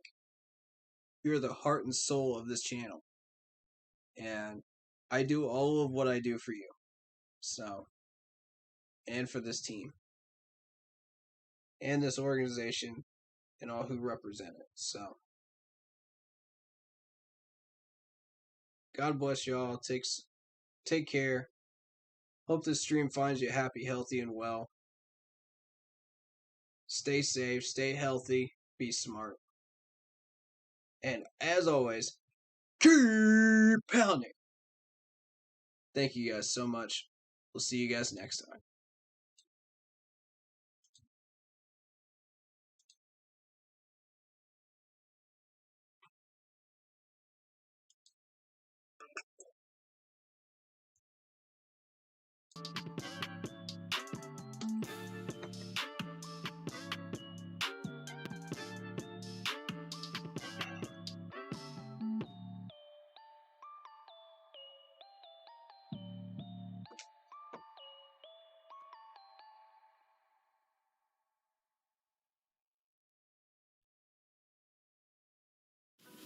The more you see of the world, the more it rewards you. With every journey you take, be rewarded with points for stays, airline miles, and endless experience.